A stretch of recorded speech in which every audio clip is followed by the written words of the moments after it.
so much for joining. I do appreciate it so much. Let me go ahead and stop this, and then I'm going to stop screen so that I could share what we're going to watch today. Let me go ahead and share audio first before I forget. I'm going to start here. Share that. Now I just need 1 second to make sure that this background music isn't too loud, so just give me 1 second.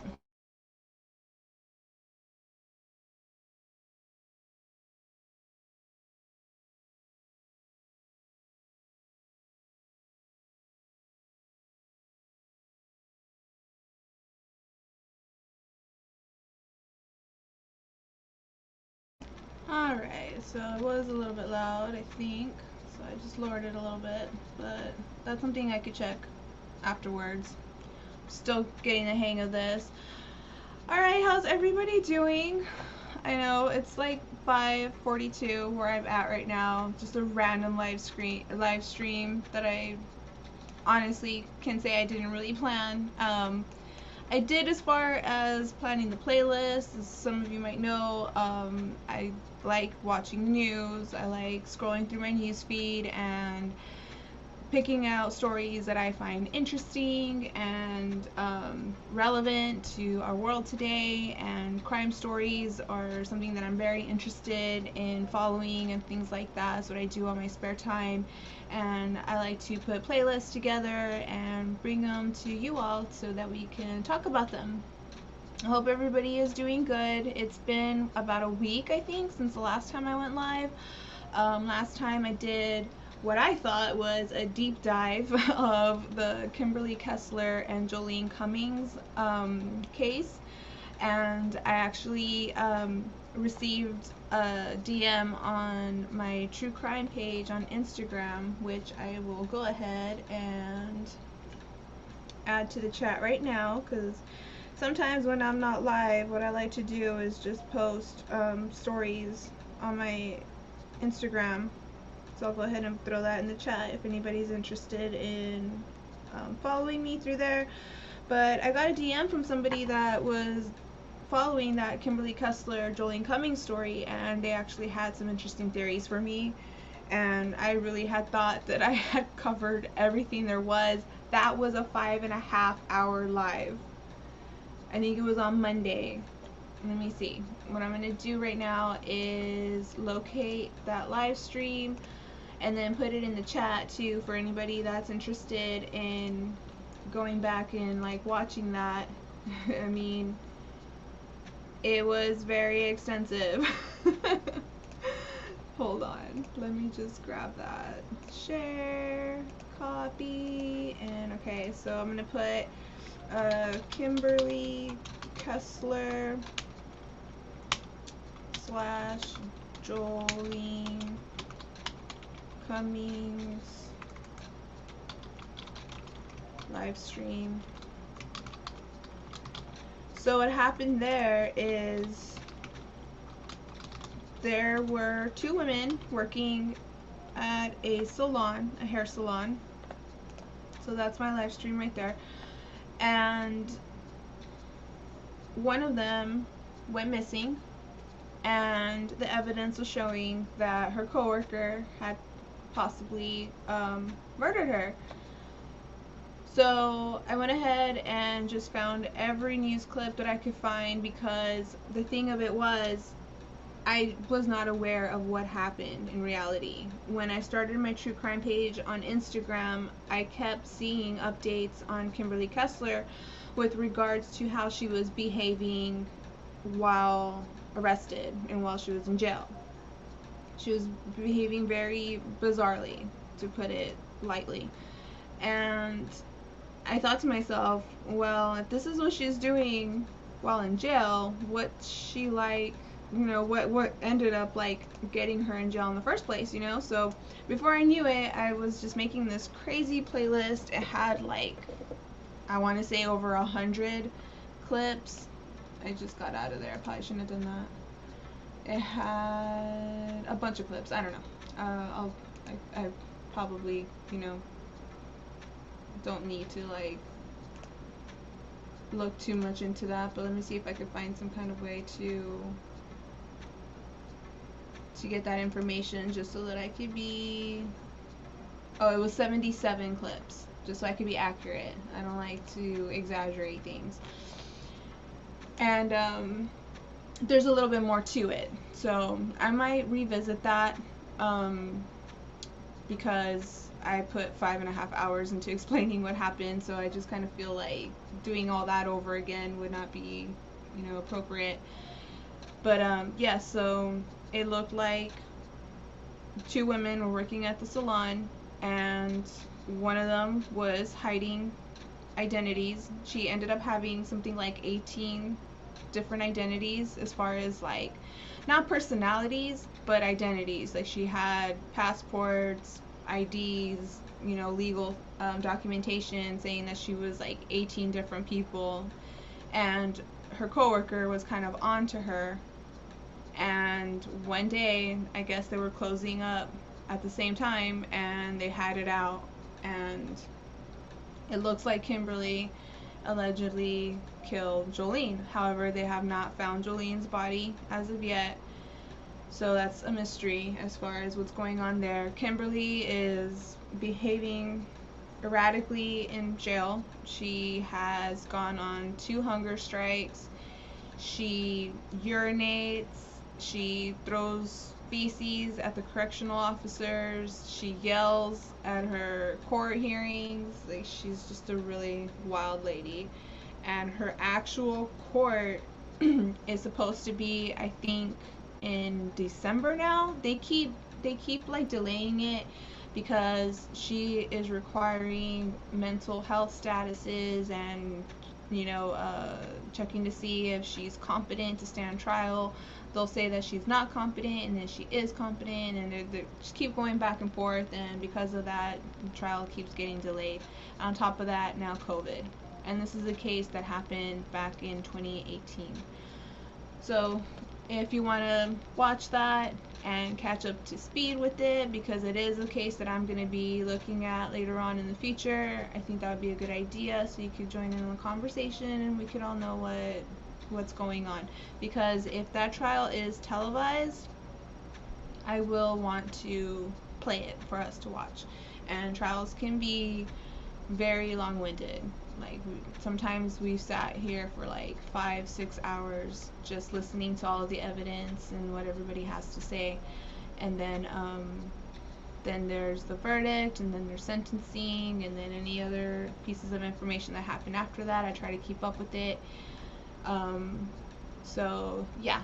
Alright, so we're about 10 minutes in. I hope everyone is doing good. I'm really sorry that I haven't been live, but as you may be able to see, the duck has flown away and found another pond to live at, and my logo is up at the top right screen, so that means I have unlimited hours to work with this month. So I do plan on being live more often than not. You know, it helps to pay for the subscription, because I want to say like it pressures me to go live, but it's not really a pressure. It's more of like an encouragement to go live, just to know that I'm not limited on time. You know, things seem to run more smoothly whenever the subscription gets paid for StreamYard. We can have more people on panel. We can have up to like 9 people, I think. Including me would be 10, or I don't know if it's 10 plus me 1. I'm not too sure. We haven't had that many people on panel before. But if anybody here wants to, I see that there's like 2 people. I don't know if that's including me, because I am checking on my phone. If you want to jump up on the panel and stay on topic, talk about what we're showing, that would be okay. Just let me know and I'll drop the link. I've got like half of a Starbucks here, so I'll be awake and energetic to tell these stories. While I was gone, I rearranged my apartment so that I could be more productive. So before, I just kind of had things, you know, laid out just like traditionally, But now what I did is, like, this is always going to be the same. This is going to be my live streaming research area. So I've got my, you know, my computer, my monitors, my internet stuff's over here, my tablets are right here, my phone. Back over there I have like another research area in case I just don't want to be here anymore. I also have another area now so that I could work out. I just got all of my gym equipment and put it all in one place with a mirror. And then I have my extra monitor that I haven't been able to connect to this yet because I don't know if you need a part or what it is, but I moved that extra monitor over there, so now I can like play workout videos and stuff like that. And then I have a tiny TV on this other little area that I have here in the apartment, and then that's for like gaming and I don't know what else. So I feel that that's gonna help me to be more productive as long as I don't, you know, procrastinate too much. But what happens too is that sometimes I start doing things, I start multitasking, like I'll turn the computer on and then I'm researching, and then I just get kind of like, not drained, but I just feel like not doing that as much. And I'll be, you know, making a playlist, collecting videos and stuff, and I'm like, you know, I need to step aside for a bit and I need to do something else. I need to distract myself. So then at that point I might just go over to another part of the room or to a different room and, you know, do something else. I'll probably journal, or maybe I'll work out, or, you know, maybe I'll game a little bit, or just watch TV and then come back, clean. There's all kinds of stuff to do.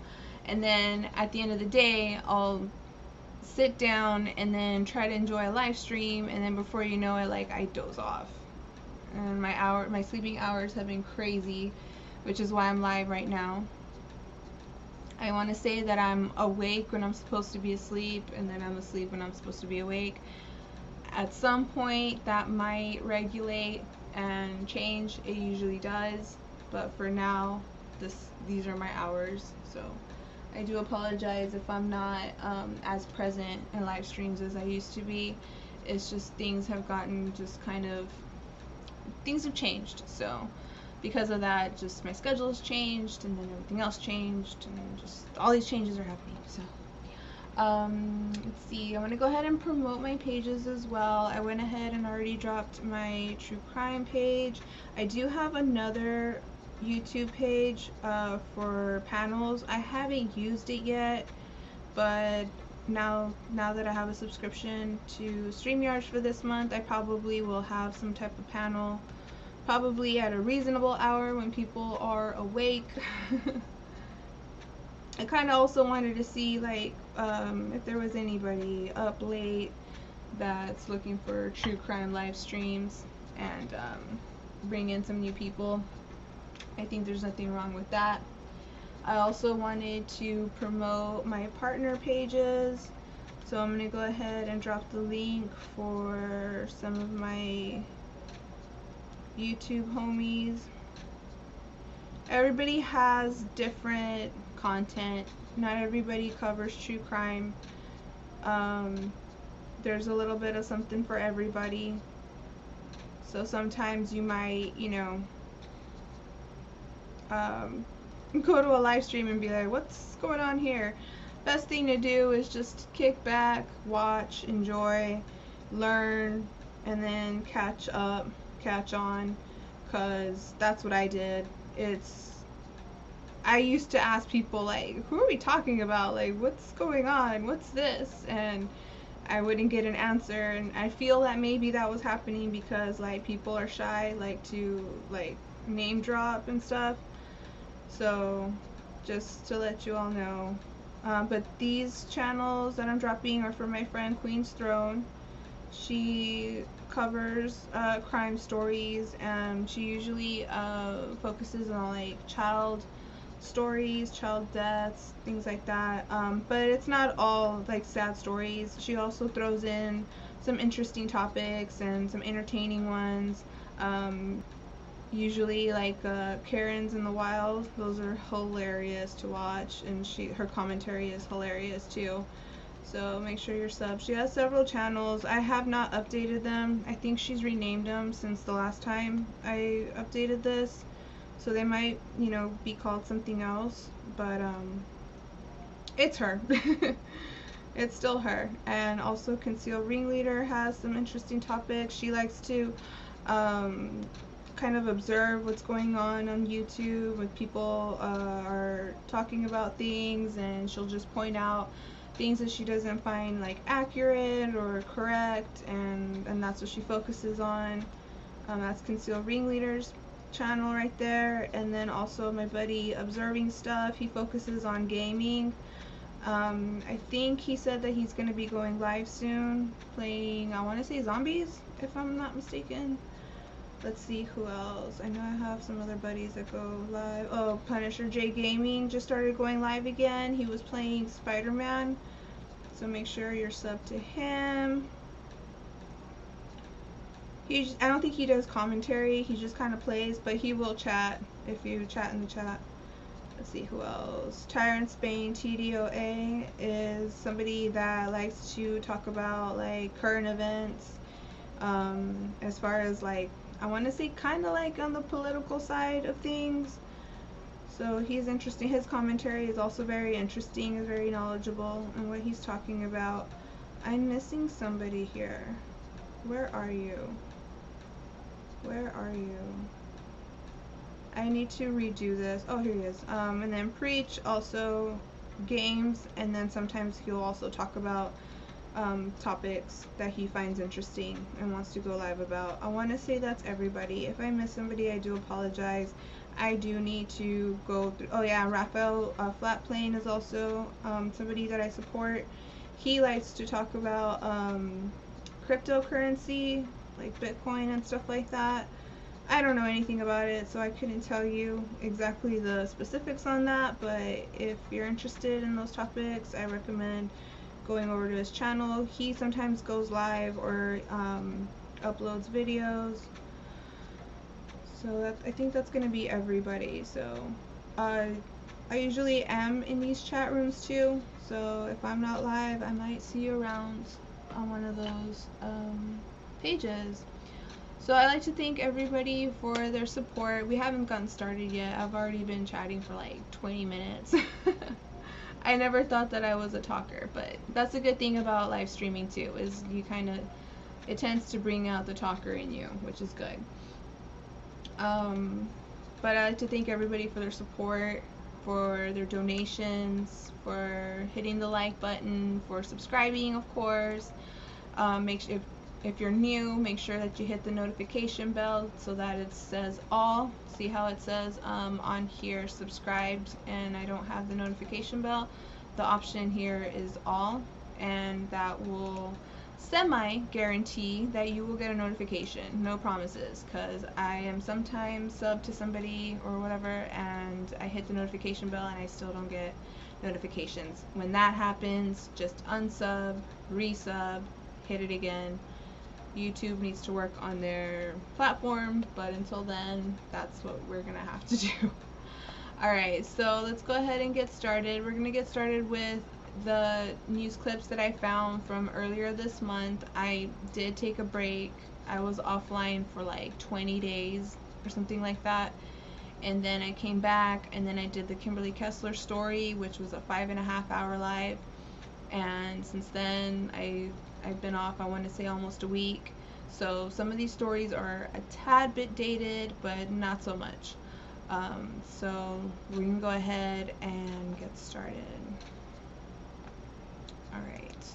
So this first one is going to be an update on the Maya Milieta case. She's a woman out of the San Diego, California area. She has been missing for some time now. I want to say since maybe Mother's Day. It's been a few weeks, and it looks at this point like her husband may have had something to do with her disappearance, but his family is saying that Maya ran away and is with some other family now, which is crazy. But you know, people are going to defend each other and themselves, so That's unfortunate because I feel like they know something. So we'll go ahead and start with this clip. It is called Search for Maya Miliete 6 months later. This is actually going to be a timeline, so if you're not familiar with this case, this should help to familiarize you with it. This was posted July 7th and is courtesy of CBS 8 San Diego. So let's go ahead and take a look. It has been 6 months since a Chula Vista mother of 3 mysteriously disappeared. Family and friends of Maya Miliete have not stopped looking for her. They have not given up hope as well. Yeah, it's still an active missing persons case, and Miliete's family wants to make sure it doesn't go cold. News 8's Chris Groh joining us live now with more on where this investigation stands. Here we are, half-year point, Chris. January 7th, that's the last time that Maya's children saw her, and that's the last time that anybody saw her before she went missing. And so far since then, it's been nothing but questions and anguish, especially for Maya's family. So let's recap everything that we have seen taking place really in this missing. Hey Front Street, how's it going? Let me mod you up. You're up early. Add you as a moderator. I need to promote your channel as well. I'll do that next time, I promise. Person's case as this investigation and search for Maya continues, and it starts with what has been a really large-scale search all over the county for Maya. She went missing. There have been several search warrants that have been served at her home for both her and her husband, Larry Miliete. And even since then, even as this continues to be a missing persons case, there was a gun violence restraining order that was issued against Larry, her husband, who still maintains his innocence. That has been a source of controversy throughout this case. Search warrants have been used to seize the family's SUV, and just recently, in the most recent search warrant, used to take in Maya's Jeep. Now, we've also heard in security footage shared with News 8 from the night of her disappearance, loud bangs that sounded like gunshots could be heard in their neighborhood. It was later reported that Maya made an appointment with a divorce attorney on the day that she went missing. Larry has said that he and Maya had a fight that night. So there have been a lot of breadcrumbs that have come out in this case, a lot of points that they have figured that maybe this might lead to Maya or some answers. But still, 6 months later, the family of Maya, especially her sister, they don't have any answers, and that's despite the fact that they have made everything public. Their life has been an open book since that date on January 7th. It's like almost everyone could relate to her case. You know, she's a sister, she's a mother, a very loving mother. You know, she's a daughter. You know, and she loves her family more than anything else. And you know, she's a smart girl too. You know, she put her best to her work. But I think it's been an open book, you know. And that's Maya's sister, Mari Chris, who's been really on the forefront of trying to attract help towards this case, trying to work with Chula Vista Police Department, sort of the point person here in the search for Maya. And they've been getting a lot of help, but you could still help them. They have 2 searches going on this weekend. They've been searching probably every weekend since Maya has gone missing. For more information on how you can help find Maya, go to our website, cbs8.com, and click on that story link. Reporting in Chula Vista, I'm Chris Groh for News 8. Alright, so before this next clip plays on its own, let me go ahead and delete this so we don't get confused. So that was the timeline of what's been going on in the Maya Miliete case. She's a missing woman out of California. Now this next one is called, this is also still having to do with that case. This is called Search Warrant Served at Home of Missing Chula Vista Mom Maya Miliete. And this was posted July 2nd, and this is courtesy of CBS 8 San Diego. So let's take a look at what's going on.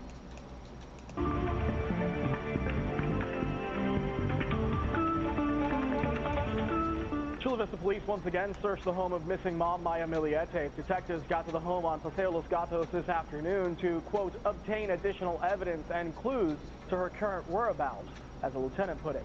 Investigators took more items from the home this time, including Maya's Jeep, which they whisked away on a truck. Neighbors and supporters of Maya's search gathered outside as it all happened. Got here when the Jeep was leaving, so it was coming out the edge or the street over there. And then I got here, and the van was here. We waited for a while. They backed up the van. They threw something in it. I didn't see what they threw in. And then they left. And Larry Miliete was not home, but his father was. At one point, he went outside to confront the crowd. We're waiting for Maya to come home, okay? Okay, so this is Larry Miliete's father, and Larry Miliete is going to be Maya Miliete's husband. She actually went to file for divorce the day she went missing. That should tell you something right away. And Larry's father is trying to say that Maya ran away and abandoned her family to be with another man. So this is him confronting the crowd that's been hanging out at their house, you know, trying to get answers, trying to put the pressure on to find out what's going on with Maya. So let's listen to what he has to say. She's missing. Now is abandonment, okay? She abandoned the family. You heard that real quick. They were like, oh hell no. Let's hear that again. Check it out.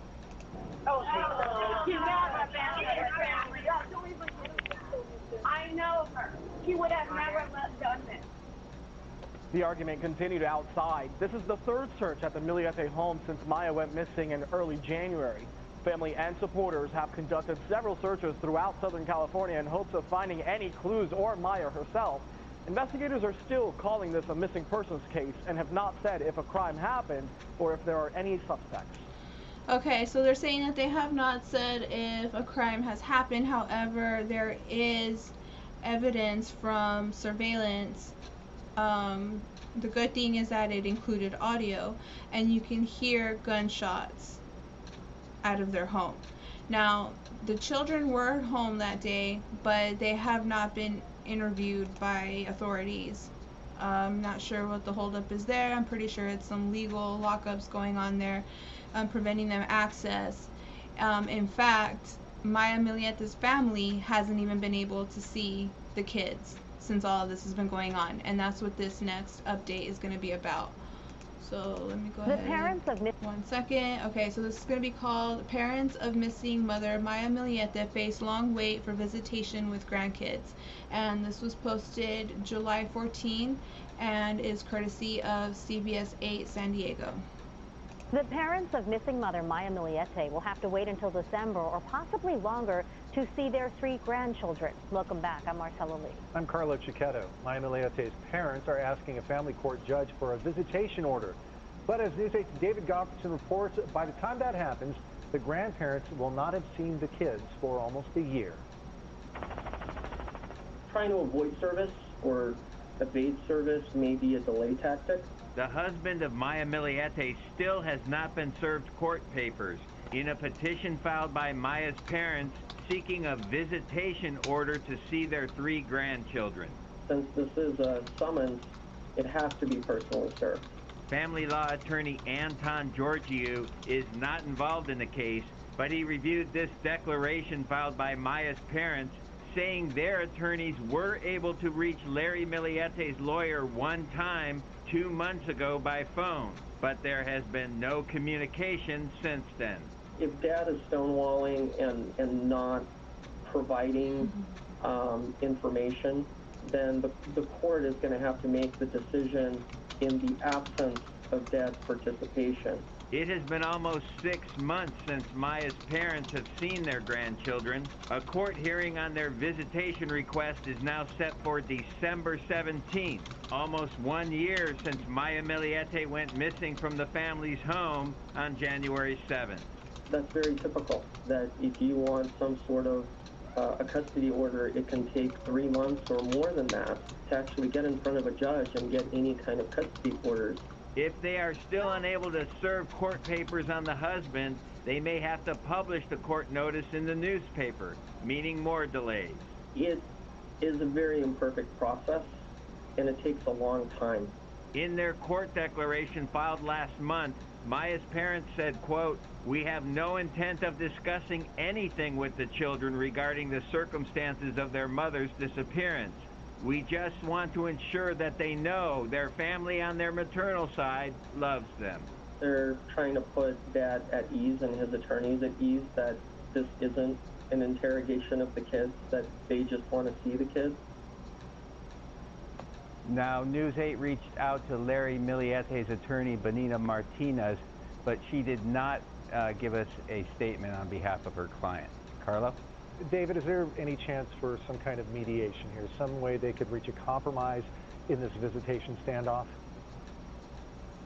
Yes, there is. And in fact, mediation is required in every family court case in San Diego County before the case can go to trial. But it remains to be seen at this point if Larry Miliette has been served with the papers and if he'll show up for a mediation conference. Okay, Alnati, thank you so much for being here. I am so happy to see you. I just decided to go live all of a sudden. I was awake and I have half a Starbucks here, so I know I'm not going to bed anytime soon.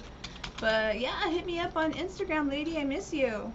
And Danielle Williams, thank you so much for being here. I was going to drop the link in the chat, but I didn't want anybody to get a notification and get woken up in the middle of the night. But thank you so much for finding me. I appreciate that so much.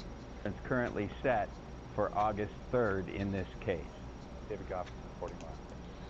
Okay, so I think that's gonna do it for the updates as far as Maya Miliette goes. I really do hope that we get some answers soon, because I mean, I'm kind of wondering what is the paternal side of the family telling the kids, because they were there. The surveillance audio that I heard was several gunshots, and as far as I know, that the kids were there at the home, so I think they heard something, maybe even saw something. Who knows what kind of brainwashing the dad is doing on them to get them to not say anything. They have not been interviewed by authorities as far as I know. So a lot of evidence has already been wiped clean, I'm sure. They have served search warrants on the house, a couple of them actually, so I'm guessing they haven't been able to find anything that will lead to an arrest, to arresting Larry. I feel Larry did something, because it's too much of a coincidence that the same day that she went missing, she went to file for a divorce. I mean, that sounds like a domestic situation. But if I find any updates regarding this case, I will put it in a future playlist so we can watch it together and we can talk about it. Let's go ahead and remove that because we already passed it. Alright, so I typically like to cover true crime stories, you know, domestic violence, homicides, assaults, all kinds of devastating stories, kidnappings. But I also like to throw in some like viral videos and educational videos, cute animal videos, just kind of mix it up a little bit so that it's not all tragedies. You know, it's better to mix it up, you know, have some serious stories because life is serious, the world gets serious, but also some funny stuff or some educational stuff. So this next one is more along the lines of like viral video. It is called Jeep with Family Inside Struck by Lightning on Highway, and this is courtesy of You may have seen that Inside Edition and was posted July 1st. And the reason I picked this video is because I had always heard that if you're in a vehicle and you get struck by lightning, that nothing will happen to you because you're grounded by the rubber tires. I don't know if that's fact or, you know, something that people just say, but let's see what happened in this situation with this family. You may have seen that incredible video of a car being hit by lightning on the highway. Now we're speaking with the family inside the vehicle when Mother Nature struck. It happened in a split second as a bolt of lightning strikes. That hit them like dead on. Let's see that again. I'm trying to find the exact moment right there. It totally hit the vehicle right head on, dead on, whatever. as a bolt of lightning strikes a car. It's one of those things to look back at and you think, how did I survive that? Nathan and Sarah Vanderhoof and their 3 daughters were inside the vehicle when their car was struck during a heavy summer storm in Kansas. What did that feel like inside the car? Well, in the moment, you just don't know what's happening. It just got really bright, and it had the loud pops. The bolt left a hole in the door handle. I'm glad you guys are okay, but how's the car? It's probably done. It doesn't look too bad, which is kind of crazy. You almost wish it did look worse, Do you guys feel lucky to be alive? Oh, very blessed, yeah. All right, so real quick, since it doesn't look like there's too many people here, I'm gonna go off a little bit, and I'm going to Google. I'll wait. What happens when in a car and struck by lightning? Just to see if that was just like not so much a freak accident, but if that's something that typically happens whenever you're in a vehicle and you get struck by lightning, because that's crazy to me. Is this Chrome? This should be Chrome. Yes. Sure. Alright, so this says, and I'll make this bigger so everyone can see. This says, although every lightning strike is different, damage to the antenna, electrical system, rear windshield, and tires is common. The heat from a lightning strike is sufficient to partially melt the antenna of a vehicle and can cause what seems like a small explosion of sparks as tiny fragments of metal melt and burn. But what about people? So the next question down here says, will you die if your car gets struck by lightning? It says, as long as you get out the car after the lightning strike is over, nothing should happen. The car's body is made of metal and it will have conducted the electrical charge from the lightning into the ground. It makes no difference to your safety whether the engine is running or not. So see, it doesn't even have anything to do with rubber tires. I have always heard that rubber tires is what keeps you from getting electrocuted. Now let's see, I'm going to quickly ask, do rubber tires protect you from lightning? Here we go.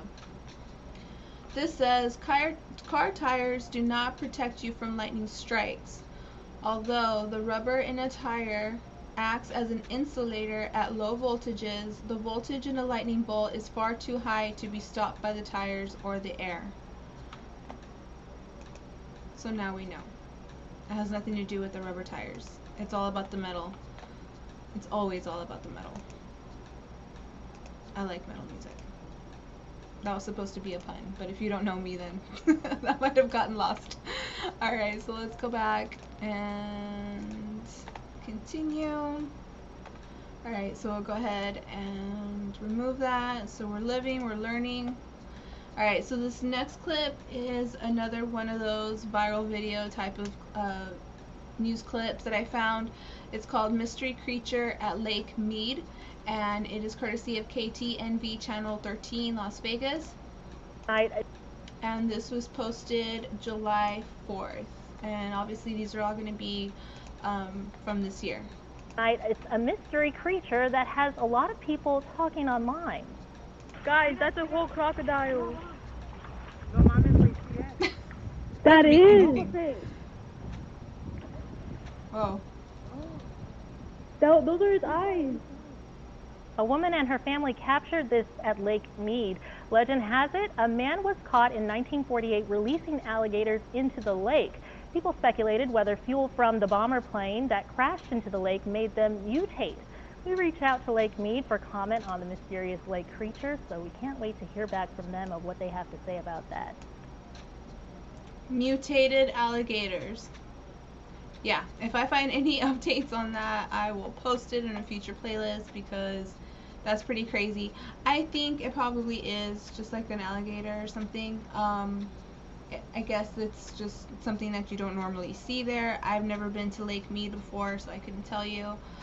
But yeah, it's pretty cool. It's not Loch Ness Monster level, but it does seem to be something that's out of place for the area, considering the locals were reacting the way they did. let's go ahead and continue on. So now this next clip has more to do with these crazy viral TikTok challenges that I keep seeing. I've seen some really crazy ones. There was one challenging people to splash alcohol on the bathroom mirror and then light it on fire to see it do a quote-unquote cool design, and a young girl actually was burnt, completely burnt, and was in the hospital due to it. Let's see, there was another viral challenge that I knew about boiling hot water and then using a straw to drink it. That landed somebody in the hospital as well. So let's check out the latest crazy trend. Crazy, out of this world, ridiculous. You know, Darwin, come get your come get your crazy kids or whatever. This is called Should You Use Mr. Clean Magic Eraser on Your Teeth? Verify. And this is courtesy of THV11. And this was posted July 7th. So let's check it out. Time to do a little verifying on Wake Up Central this morning, and we're showing you the dangers from a social media trend that's a little head-scratching. People using a popular household cleaner in a very unusual way. I'm so tired of these trends. It's truly scary. Hundreds of videos show people using Mr. Clean Magic Erasers to try and whiten their teeth. Why, people? Yeah, we can verify that's an easy one. Bad idea, but it's potentially even more dangerous. It's a popular TikTok trend. Videos showing people using Mr. Clean Magic Erasers on their teeth to whiten them. Yes, you heard that right. And their teeth are already super, like, white. Look at her. Her teeth are fine. This other girl, too. They're fine. Like, don't fuck with it. Like, why? Okay, that's like the equivalent of getting, like, bleach and just like wiping your teeth with, like, why would you do that? That's insane. Magic erasers on their teeth to whiten them. Yes. They're literally poisoning themselves. Because think about it. Like, they're putting that stuff up to their mouths. You know, the saliva is going to catch onto it and then spread it, like, throughout their mouth. Like, and it's gonna, like, how do you say it? Like, soak into your pores and enter your system. Like, why? I don't know. I don't know what people are thinking. You heard that right. They are putting the powerful household cleaner in their mouths. So is it safe to put a Mr. Clean Magic Eraser on your teeth? Let's verify. Our sources are Procter & Gamble, the company that produces Mr. Clean, the American Dental Association, medical expert Dr. Sujatha Reddy from our Atlanta station, and accredited cosmetic dentist Dr. Charlie Cooper. I don't think it's a good idea to put any cleaning chemical in your mouth. I think that there are chemicals that can be harmful. According to the U.S. patent, the Mr. Clean Magic Eraser contains melamine, sulfurous acid, formaldehyde, and sodium. Procter & Gamble warns on the box, do not use on skin or other parts of the body. Dr. Cooper says the biggest concern... So they covered themselves right there. I guess they foresaw that some crazy person was gonna try to do something crazy and use it on themselves. This is where we're at. This is where humanity is at right now. This is crazy. Is over 2 of the chemicals in the sponge, formaldehyde and sulfurous acid. Formaldehyde, that's what they use on dead bodies. Formaldehyde is commonly used as a preservative in the human embalming process used by funeral homes. It changes the molecular level, and it basically has a negative effect on the bacteria that, as crazy as it sounds, eat the flesh. And then there is the sulfurous acid. Eats the flesh. Exactly. It's worse than I even thought. Acid has a negative effect on the enamel portion of the tooth. The enamel is the outer shell, the hard outer shell. And the way acid attacks the enamel is by demineralizing it. And as we mentioned, once it's gone, it's gone. It sets up the teeth being a little bit more susceptible to attack from bacteria, which then leads to decay, as well as creating some sensitivities. The American Dental Association says there are plenty of ways to whiten your teeth without resorting to dangerous and unscientific trends.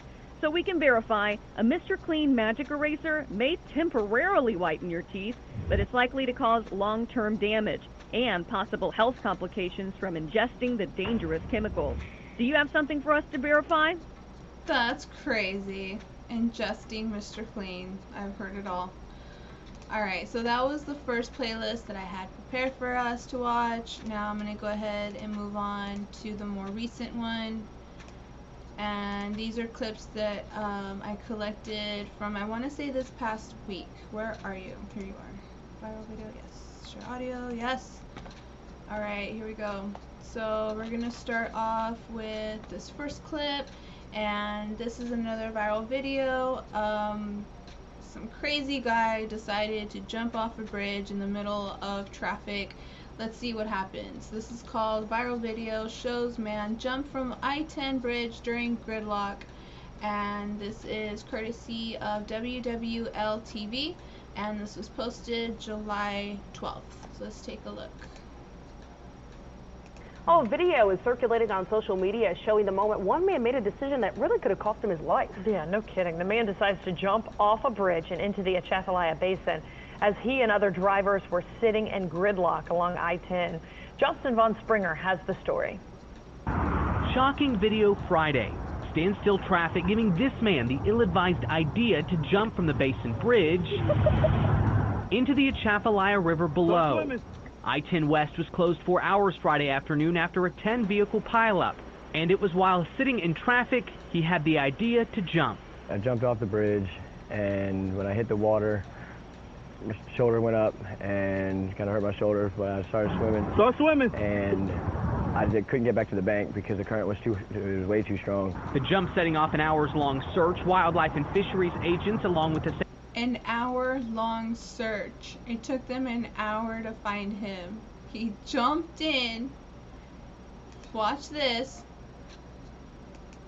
He jumps in, lands, and for an hour they couldn't find him.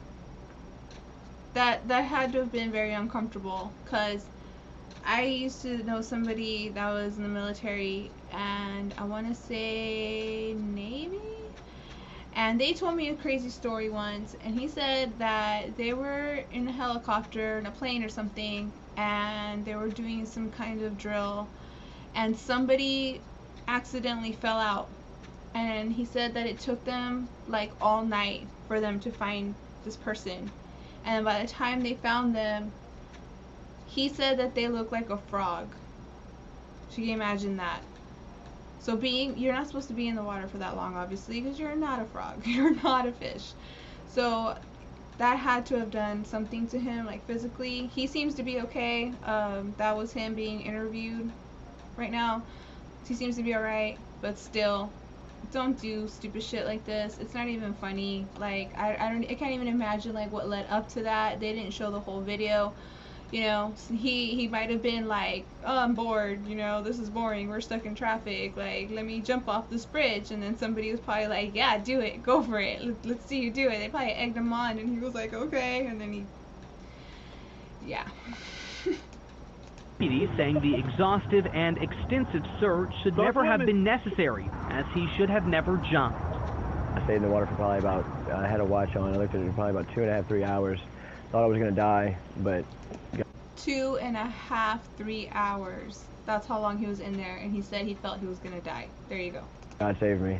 And he got back, finally all the waters went still, and I went back. I was able to get back onto shore, and it was pretty crazy, me getting back to shore. A trek for all involved. Once he made it back to land, it took even more time for officials to find him. His friend, Corey Vaughn, a New Roads native. That even sounded harsh. That landing sounded brutal. Was there as he decided to take the plunge. A plunge he now admits was a bad idea and could have ended tragically. Yeah, he could have died. He's lucky he didn't die. And I want to say that he also, they pressed charges on him for that. Alright, so let's remove that from the list. Okay, so now, you know what, it's been a minute since I've been live, and I have some banners and stuff. I'm working on some, what do you call it, advisories and things like that. What's it called? I can't think of the word right now. I don't know what happens to me when I go live. My words get all jumbled up. But some like discretions and things like that I could show, because I want to say that some of the videos that I show are a little bit like intense, and I just want to have like something to say, like prepare yourself, like this is going to be, you know, a sad story, it's going to be a serious story, you know, things like that. So let me go ahead and pull up my viewer discretion is advised, serious and emotional information forthcoming. Alright, so this next clip is called Tyler Man Indicted After Disabled Daughter's Feet Had to Be Amputated After Winter Storm. This is courtesy of KETK NBC and was posted July 12, 2021. Unless I'm mistaken, I want to say that this is related to the recent, semi-recent, we're already in summer, but a couple months ago, Texas had a crazy winter storm. It was very, very cold. People's homes were flooded because the pipes burst. People could see their breath inside their homes. The electricity went out for some people for like 3 days. People died from the cold. People died from not being able to use their health and medical devices because no electricity. There was a lot of stuff that happened. I myself went without power for like 12 hours. It wasn't horrible. I can't even complain compared to what some people had to go through at this time. I saw crazy videos. I even saw a fellow YouTuber go through the worst of it. I want to say that the people that lived in the northern part of Texas had it the worst. That's always going to be the coldest part. So this, I want to say, unless I'm mistaken, I want to say that this is one of the tragedies that happened during that time. So let's take a look and get the story so we can find out just how bad things really were. A Tyler father is facing new charges after medical experts say he waited almost an entire week to get his daughter medical treatment during February's Arctic blast. The result, doctors had to amputate both of her feet. According to an arrest warrant obtained by KETK News, Glenn Caldwell Jr. noticed the feet of a 17-year-old handicapped daughter were swollen, purple, and bleeding. Police were called in to investigate when a neighbor saw the girl crawling on the ground outside the trailer home covered in ice and snow. Officers also discovered there were only 2 heaters inside the house, but neither one were in the girl's bedroom, who was sleeping with a broken bedroom window. There was also no food or water inside the home. Her feet were amputated in March. Caldwell is being held in the Smith County Jail on a $250,000 bond. New at 11. That happened in March, and like 3-4 months later, this is, you know, how do I say it? Legal action has taken place. That sounds terrible. I thought this was going to be a story about the little boy, but I had heard a little boy had passed away. He was living in a trailer during those winter storms, and this was Texas, by the way. Tyler is a city in Texas. And he, basically the same thing. They had this little boy sleeping alone in his room during a harsh, brutal winter storm. And he was all by himself, and he couldn't keep himself warm, and he passed away.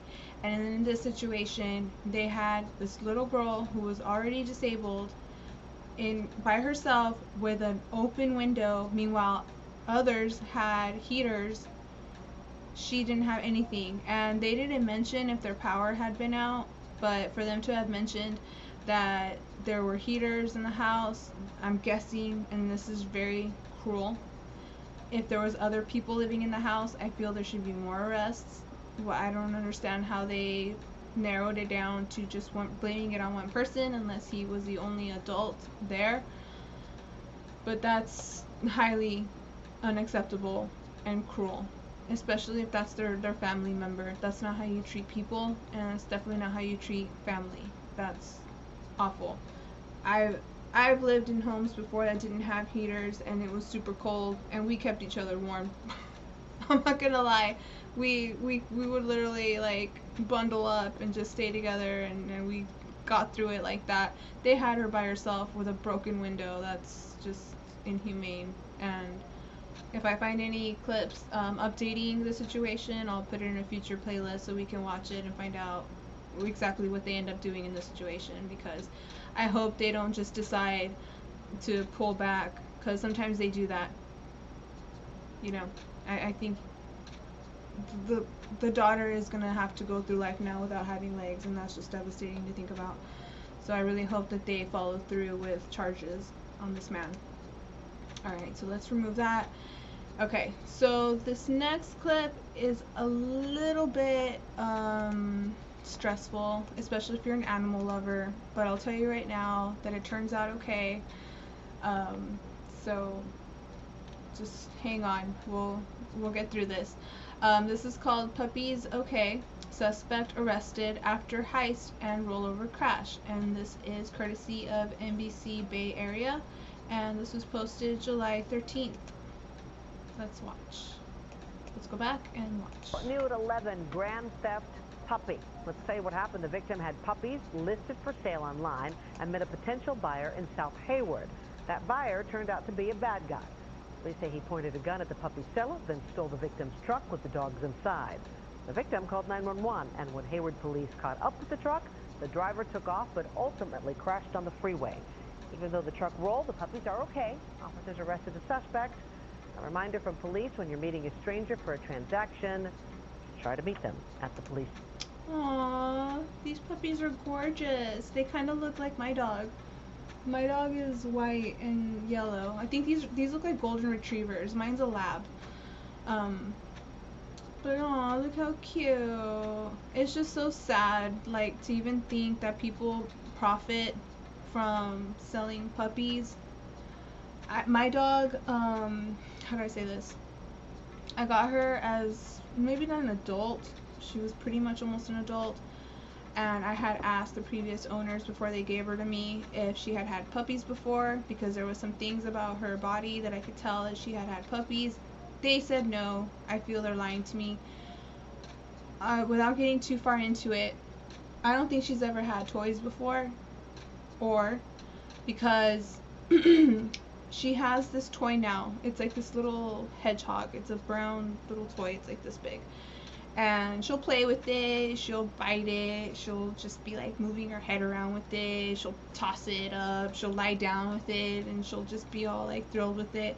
If I try to get it from her to like play fetch with her, she'll growl at me. And she's never bit. I really don't think she'll even bite. But the other day when she did that, it made me kind of sad, because it made me feel like, what was it like for her to have had puppies, and then the owners came and then took them from her to sell them. I'm pretty sure they sold them. You know, it's like, I'm pretty sure that that's why she reacts the way she does when I try to like take her toy, which I'm not taking it to be mean. I'm not taking it to like keep it away from her. Like I just try to take it from her to throw it to play fetch with her, because she's learning how to do that. I really don't think that her prior owners even cared to teach her anything, because with Scruffy, he knew like certain commands already. Like if I told him come here, he would.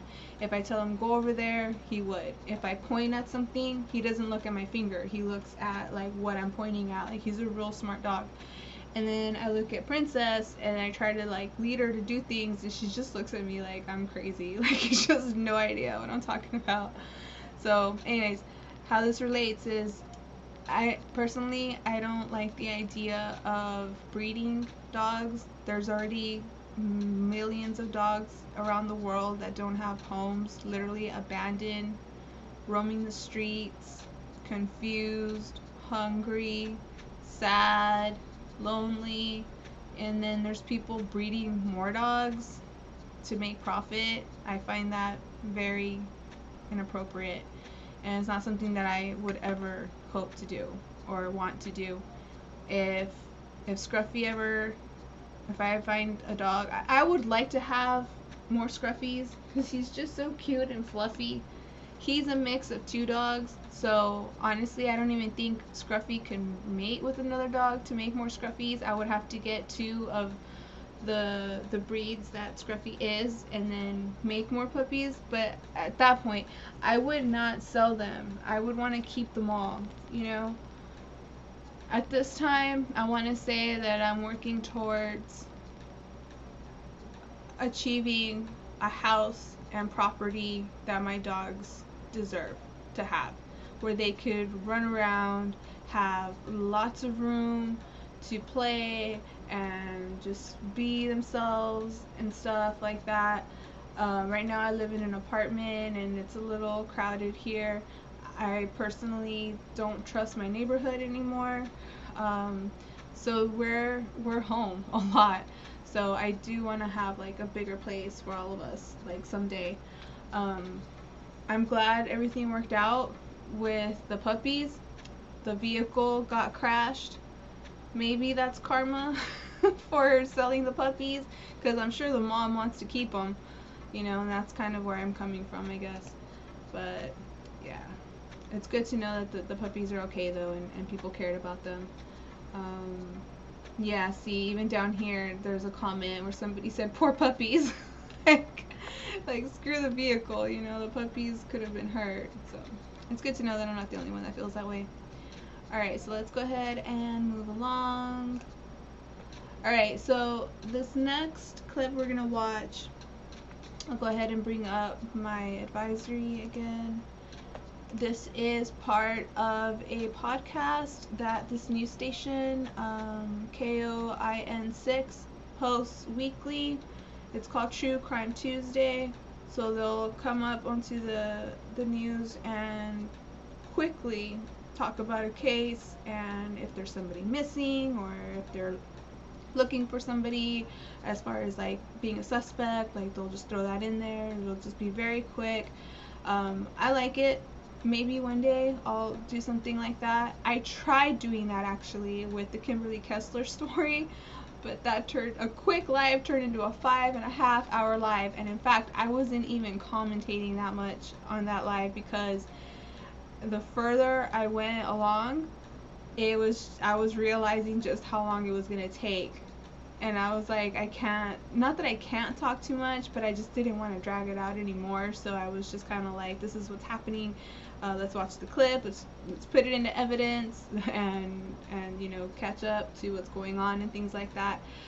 But if I ever do come across a case that I could just condense to a short story, then I would definitely want to do something like that. This is very inspirational to me. I really like watching other people's like true crime podcasts and talking about that kind of thing. It just piques my interest and keeps me like focused. But this story is having to do with somebody called Kenneth Lee Bell, and I'll be honest with you, I did not watch it. So we will actually be watching this together for the first time. This was posted July 13th, so let's watch. All right, it's 7:37 right now, time for this week's True Crime Tuesday. Questions remain after a gruesome discovery unearthed in the aftermath of last year's wildfires. So the host of Murder in the Rain podcast, tell us about the ongoing investigation. Welcome back to True Crime Tuesday. Today I'd like to tell you about the 1979 unsolved murder of Kenneth Lee Bell. On Friday, January 8, 2021, a Weyerhaeuser timber crew was planting trees in a ravine near Molalla when they discovered remains. The remains appeared to have been there for a long period of time and were in place prior to the wildfire that swept through the area in September of 2020. The discovery included a partial skull, a low-top white canvas athletic shoe size 9.5, and a dark gray ring with a red square stone. Also nearby the deceased were 2 pins, one circular with a swastika and the other rectangular with the Harley-Davidson logo. Right away, police investigated this as a homicide. The remains went to the state forensic anthropologist for analysis, and within a few weeks they were identified as Kenneth Lee Bell. 22-year-old Kenneth Bell was reported missing by his mother in 1979. Kenneth, who was living in California, was traveling from the Bay Area to Washington State to visit family when he disappeared. Kenneth visited Portland often and had previous experience working in the timber industry. Little else is known at this time, and we're still unsure of how Kenneth died and how he ended up in the Molalla forest. If anyone watching has information about Kenneth's disappearance or murder, who can they call? If you knew Kenneth in the late 70s or you have any information about what happened to him, please call the Sheriff's Office at 503-723-4949. or you can submit a tip online at www.clackamas.us/sheriff/tip. Thank you so much for watching, and we will be back next week with another True Crime Tuesday. For more from Murder in the Rain, follow them on social media and listen to their investigations wherever you stream your podcasts, and tune in to AM Extra every Tuesday morning for a new local case. All right, it's 7:39 right now. Coming up next on AM Extra. All right, so they're going to continue on talking about something else. We'll go ahead and stop there. All right, let's go ahead and continue on. Now, this next case that we're going to look at is about a man named Ed Buck. If I remember correctly, he is some sort of politician or something official, kind of, sort of. Long story short, it turns out that he was drugging people. He was kind of luring them to his home. One can only assume what for. But he ended up actually like injecting men with a drug, and then they would overdose. And it happened, I want to say, at least 2 or 3 times. Now he is going to trial soon over the situation. I wanted to add this on here so in the future perhaps I could do a deep dive of the situation if there's enough information for it. But for now, I just wanted to show the most recent update so that we could be familiar with it for the future.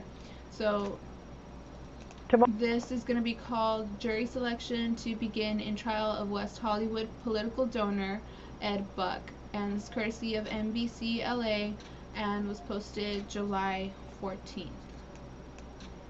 Tomorrow, jury selection begins in the trial for Ed Buck, a well-known political activist and donor. He is accused of causing the overdose deaths of 2 men inside his apartment in West Hollywood. Now, our I-team has been following developments in this investigation since the very beginning.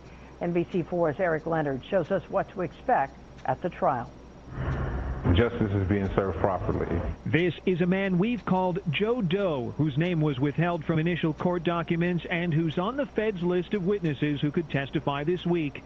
He told me in 2019 he survived a near overdose in Buck's apartment months after 2 men had already died there. It was his information that prosecutors say gave them the last bit of evidence needed to file the case. He said he was ready to take the witness stand. Be ready for whatever that they try to throw at me. Buck, seen here in a sketch at a previous appearance in federal court, faces trial on allegations that he supplied methamphetamine to the 2 men who died, Jamel Moore in July 2017 and Timothy Dean in January 2019. Buck has pleaded not guilty. He'll be represented at the trial by former O.J. Simpson case prosecutor Chris Darden and attorney Ludlow Creary. Mr. Buck is accused. He is not convicted. Buck is also charged with supplying meth to 3 other men, including Joe Doe, and of allegedly enticing others to travel to his apartment with promises of cash and drugs. This time was different, This man, Cody, is also on the witness list and told me in 2019 he survived an encounter inside Buck's. I'm not sure that revealing who's going to be on the witness list and what they look like is a good idea, especially if this guy is like super rich and has ties in politics. So we'll have to keep an eye on that situation for sure. Apartment in which he says Buck wanted to inject him with drugs. He insisted that I watch him make the shot. Cody says he stopped answering Buck's messages and left town. Buck was arrested in September 2019 after Jamel Moore's mother. He left town. That's how scared he was. I don't blame him. I hope he still left town, way far away. And a sea of activists protested that the quick characterization of the men's deaths as accidental was rushed and ignored Buck's potential role. In this pre-trial memo, federal prosecutors say there's evidence Buck engaged in a pattern of party and play as far back as 2011, allegedly soliciting men to take drugs and perform sexual activities. The feds say Buck sometimes injected other men himself and say he targeted vulnerable individuals who were sometimes homeless or struggling with addiction. I just want Ed Buck and whoever. Alright, so they didn't read what this said, and I saw some highlighted terms. Okay, so it says, in some instances, injected them something drugs intravenously in a practice known as slamming. Let's find out what that means exactly. What is slamming? I'm not gonna change the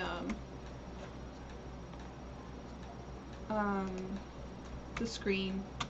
I'm gonna put drugs. Slamming drugs. What does that mean?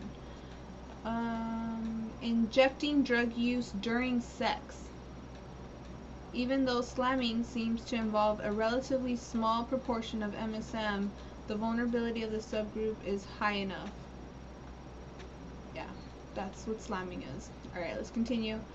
It says, exerted power and control over his victims, typically targeting vulnerable individuals who are destitute, homeless, and then it cuts off because the news, I guess, doesn't find it fit for us to know, with drug addiction, and exploited the relative wealth, and then it doesn't say.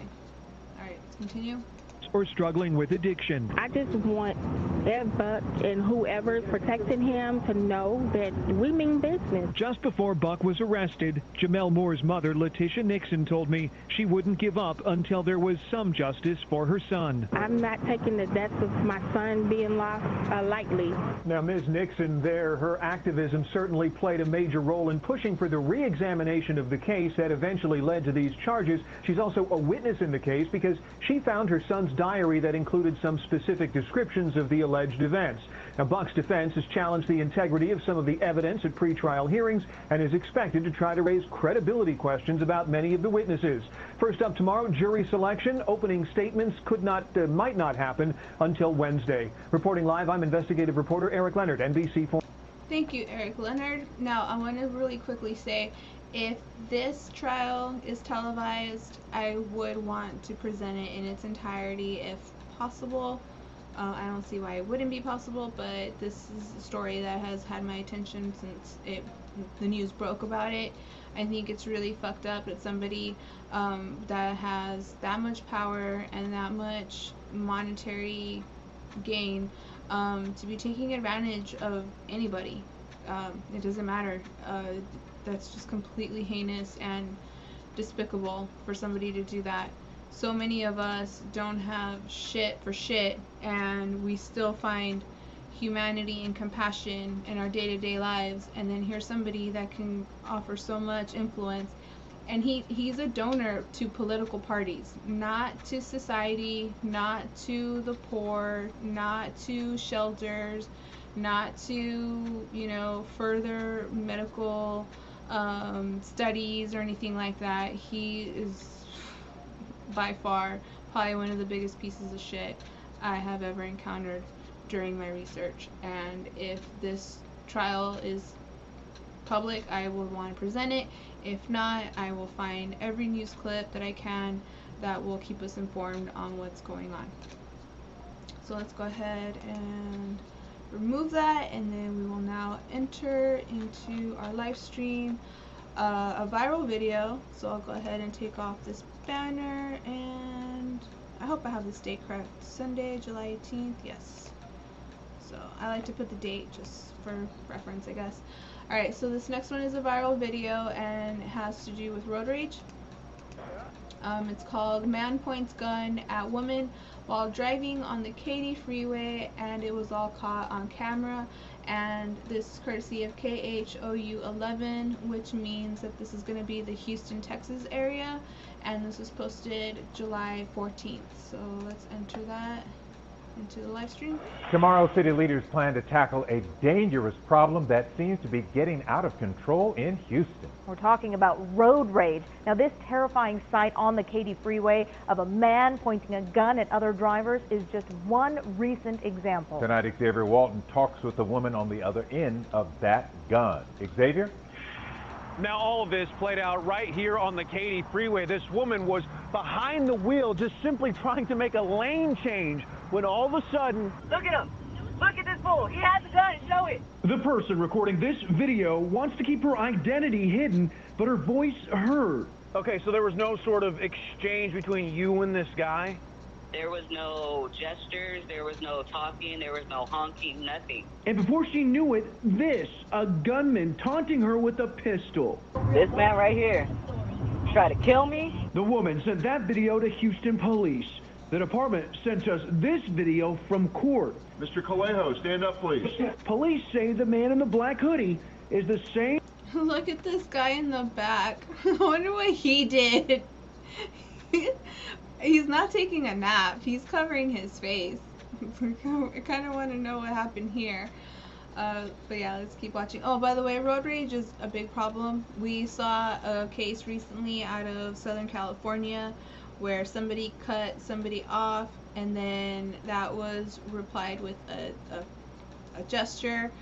She flipped them the bird, and then they ended up shooting into the car and ended up killing, I think, a 6-year-old boy. So this shit's not funny. It's not cool. It's not anything good. You know, guns are not for this. They're supposed to be to protect yourself and your property, if that. But this road rage situation, I couldn't even begin to try to figure out what we could do about it, because people are angry, they're frustrated, they don't like to be cut off. That's always what it is. Somebody cuts somebody off, and then the other person just takes it to an extreme level, and before you know it, somebody gets shot, somebody dies. Children that have nothing to do with anything, trying to get to school or wherever, end up dying because somebody couldn't keep their cool. And they have this man in custody. I want to say he kind of looks like the guy that was in the video. Hold on. So we'll do this. It's an old man. But I honestly couldn't tell you if it's exactly like that guy. So let's go back real quick and find my place. The department sent us this video from court. Mr. KHOU, stand up, please. Police say the man in the black hoodie is the same person seen pulling a gun on the Katy Freeway this past Sunday. Jerry KHOU is charged with aggravated assault with a deadly weapon. Here's Mayor Sylvester Turner talking road rage. There's far too much road rage that's occurring. Wednesday, Houston police released this photo of a suspect they say pointed a gun during another road rage incident also on the Katy Freeway. Meantime, HPD is still searching for the person in this sketch who was involved in the road rage shooting that killed 17-year-old David Castro. A person who behaved the way that he did is a threat to all of Houston, all of Texas. Now, if you have any information about either of those road rage cases, you are asked to call police. Meantime, that meeting with the Public Safety and Homeland Security Committee is going down Thursday at 2 p.m. All right, so let's go ahead and continue on. Thank you very much to whoever is still in the room. I really do appreciate it. I might do late night live streams every once in a while, but typically I go live on the early side of the day, probably like around lunchtime kind of thing, or in the evening, sometimes at night. I honestly can't, I can't like narrow it down to a certain time. I don't want to claim a certain time and then it turns out that one day I'm just kind of prepared and ready to go, and I'm not going to sit there and say like, oh, but I usually go live around this time, I should wait. Like, I'm going to go live when I can and if I'm prepared. So yeah, so I appreciate anybody who's here. Where I am, the sun literally just came up and normally this is when I'm like probably still asleep, but my sleep schedule has been really messed up lately. I can't like pin it down to be regular, I'm usually nowadays asleep like during the day, and then I'm up all night. So maybe my sleep schedule will kind of fix itself eventually. I'm already almost done with my Starbucks too. We have about 24 clips to go, so we still got a good chunk, a good amount of videos to watch. So I really do appreciate anybody who's here watching these with me. I really do appreciate also if, when people chat. I don't mind if there's sub conversations happening. It happens, as long as You know, it's nothing like negative towards somebody that's not here. Just keep it cool, and everything should be okay. But I really do appreciate it when people like pick my brain, ask me questions. What do I think about this, that? I try to do as much commentary as I can, talking to myself. But it's better for me if somebody like asks me questions, or, you know, encourages like a dialogue with me. I really like that. Alright, so let's go ahead and continue on. This next case is from a situation that happened in the 90s. We begin. I'm not too sure if they will explain what happened, but I will tell you what I know about it, or what I can remember about it. This is regarding Kristen Smart, and I want to also mention real quick that the news, if you're watching, if you just happen to be watching, hire me to do your titles and your descriptions, because I think it's really weird when they don't provide at least the names of the suspects or the victims or the location. Like here it says motion to add additional rape charges against Paul Flores denied. Okay, who are we talking about? Like, yeah, Paul Flores, but like who? We have the name of the channel, NewsChannel 3 through 12, and then the description says motion to add additional rape charges against. It just says like the same thing as the title. When you're searching for, because this case is about Kristen Smart, so if you're searching for Kristen Smart, you might not even get this clip because it doesn't have her name anywhere on here. So I think the news can do better when it comes to titling their videos and adding the description. Another thing is location. Not everybody that looks for the news is from the area that we're looking at. So it would be good to add where this happened. That's just my opinion.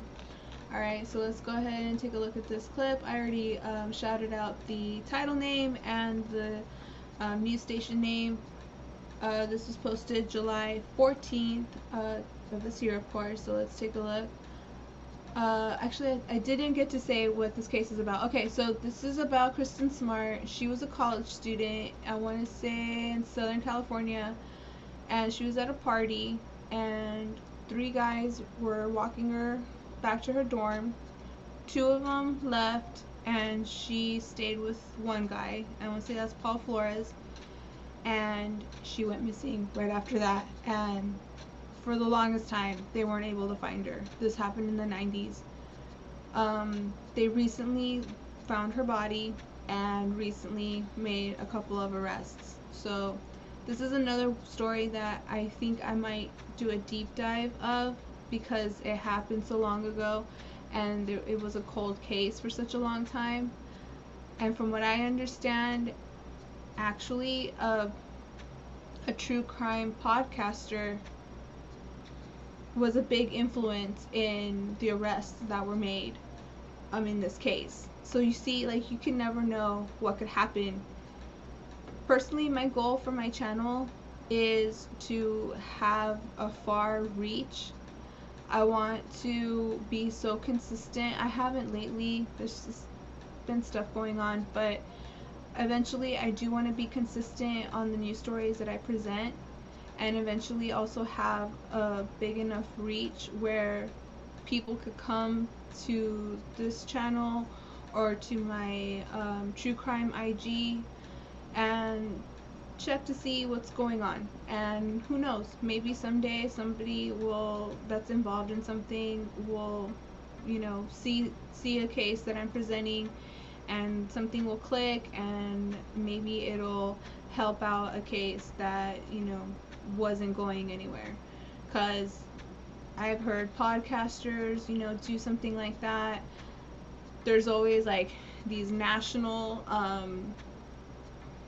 programs like Unsolved Mysteries, like America's Most Wanted, that kind of thing. Maybe that's too ambitious for a YouTuber to like aspire for, but it's like they say, if you reach for the moon, even if you miss, you might land with the stars or something like that. So, and what that means is that, like, if you have a big goal, just have that big goal, and even if you don't reach that big goal, you still might, you know, accomplish something and provide some kind of information to somebody that knows something that will get a case to be solved or moved along, things like that. I would personally, that's something that would make me so proud of all the work that I do, because looking for stories is one thing, but there's also research that happens in order to get the story out and provide as much possible to get people interested and to get people to want to know more.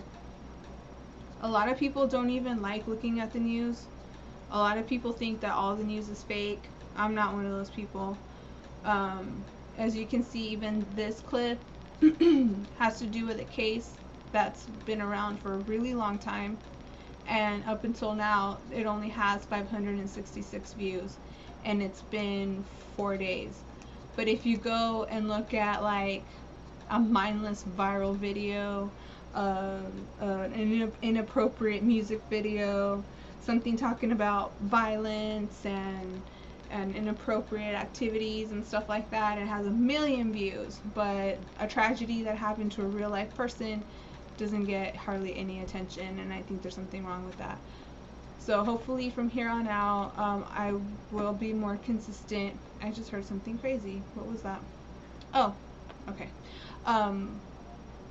So hopefully from here on out, I will be more consistent about going live. I know I say that a lot, but I really do mean it. It's just sometimes life happens and things, you know, get switched up, and like I said, my sleep schedule has been like kind of crazy, and all those things put together just kind of priorities happen, and I end up just putting my channel kind of on the back burner, and I'm gonna try really hard not to do that anymore.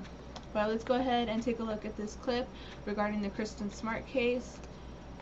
Let's watch. We begin with new developments in the Kristen Smart murder case. Today, the prime suspect, Paul Flores, made his first in-person court appearance since he was charged. News Channel 12 reporter Dave Alley was in the courtroom as it happened. He's live in San Luis Obispo with an update on a big ruling in the case. Dave. Well, Scott, after watching this case proceed on Zoom since it started in April, today it finally went inside an actual San Luis Obispo County courtroom. Now, the main focus was an effort by the prosecution to add new rape charges against Paul Flores. Inside the courtroom in Department 5, all eyes were on Flores. He appeared there with his defense attorney, Robert Sanger. Ruben Flores, Paul's father, was also there in attendance. He's being charged as an accessory. Smart's family, including her parents, they were also there, but we're not allowed to shoot video of audience members. Now, prosecutor Chris Gravel argued the motion filed by the DA's office, looking to add 2 rape charges that he says took place in Los Angeles County in 2011 and 2017. Gravel hoping to establish a pattern of behavior for Flores, who the prosecution accuses of killing Smart during a rape or an attempted rape. Now, at one point he said, quote, Paul Flores has raped so many women, it's hard to keep track of, unquote. Gravel also saying investigators have discovered a mountain of evidence on Flores' computers that includes numerous videos and Google searches involving rape of drug or intoxicated women.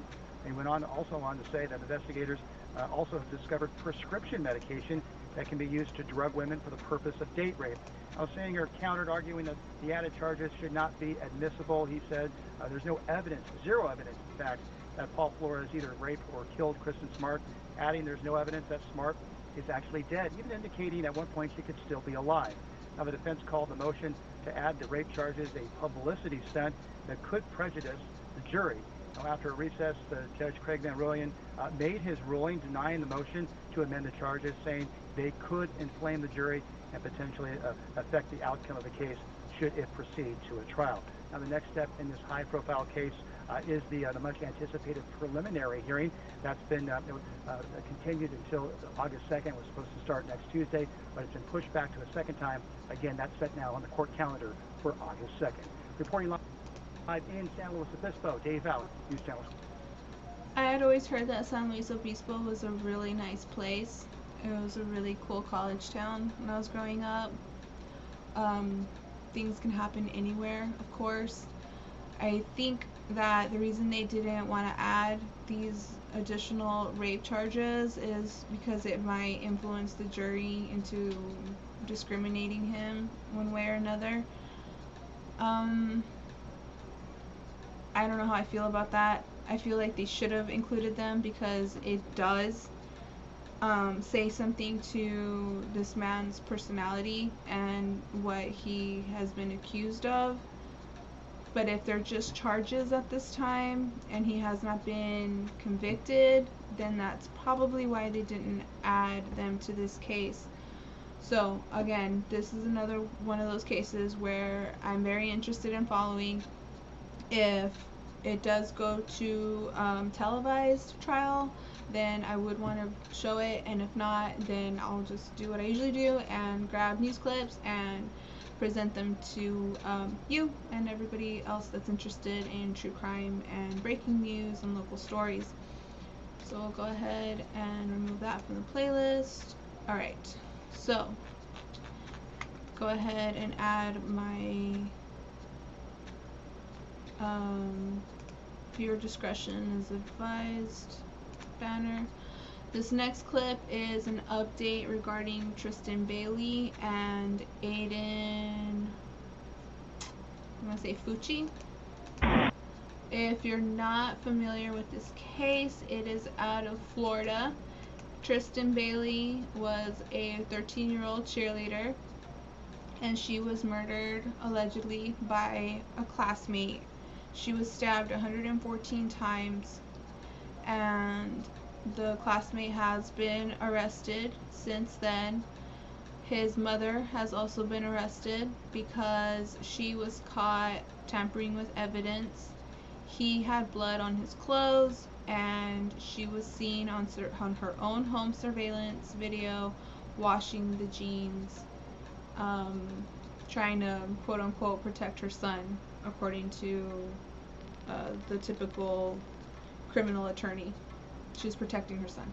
So this is an update. This was posted July 14th, and this is called New Information Released in Murder of 13-year-old Tristan Bailey, and this is courtesy of News 4 Jax. Let's watch.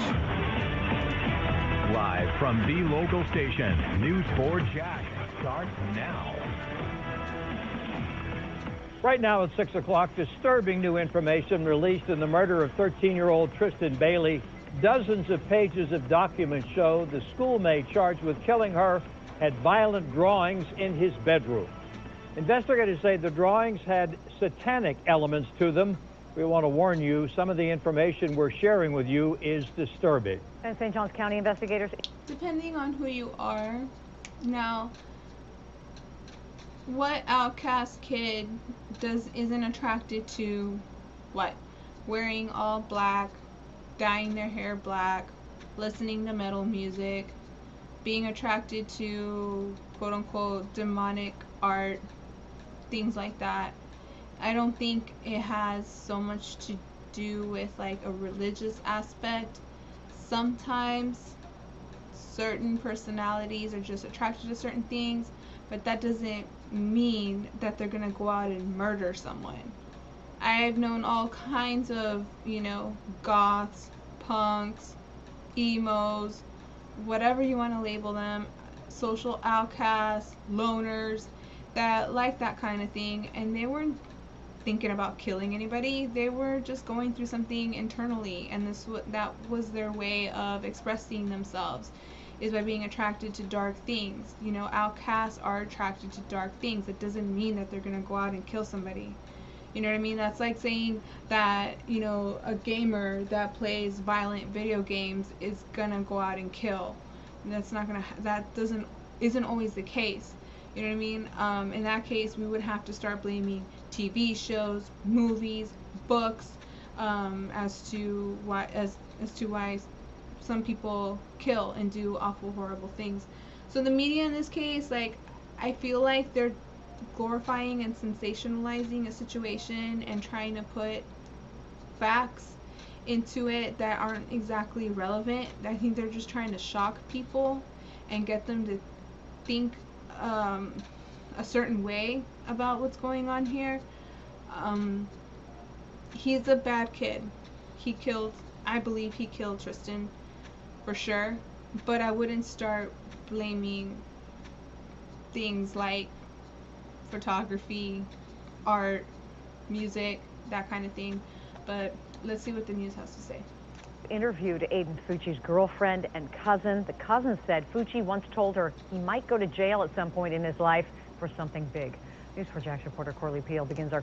So now, another thing about this case is that Aiden, I want to call him a little boy, but because he's like 13 or 14, but I'll just call him Aiden. He's a suspect. He is being charged as an adult, but it looks like he spoke to people he knew.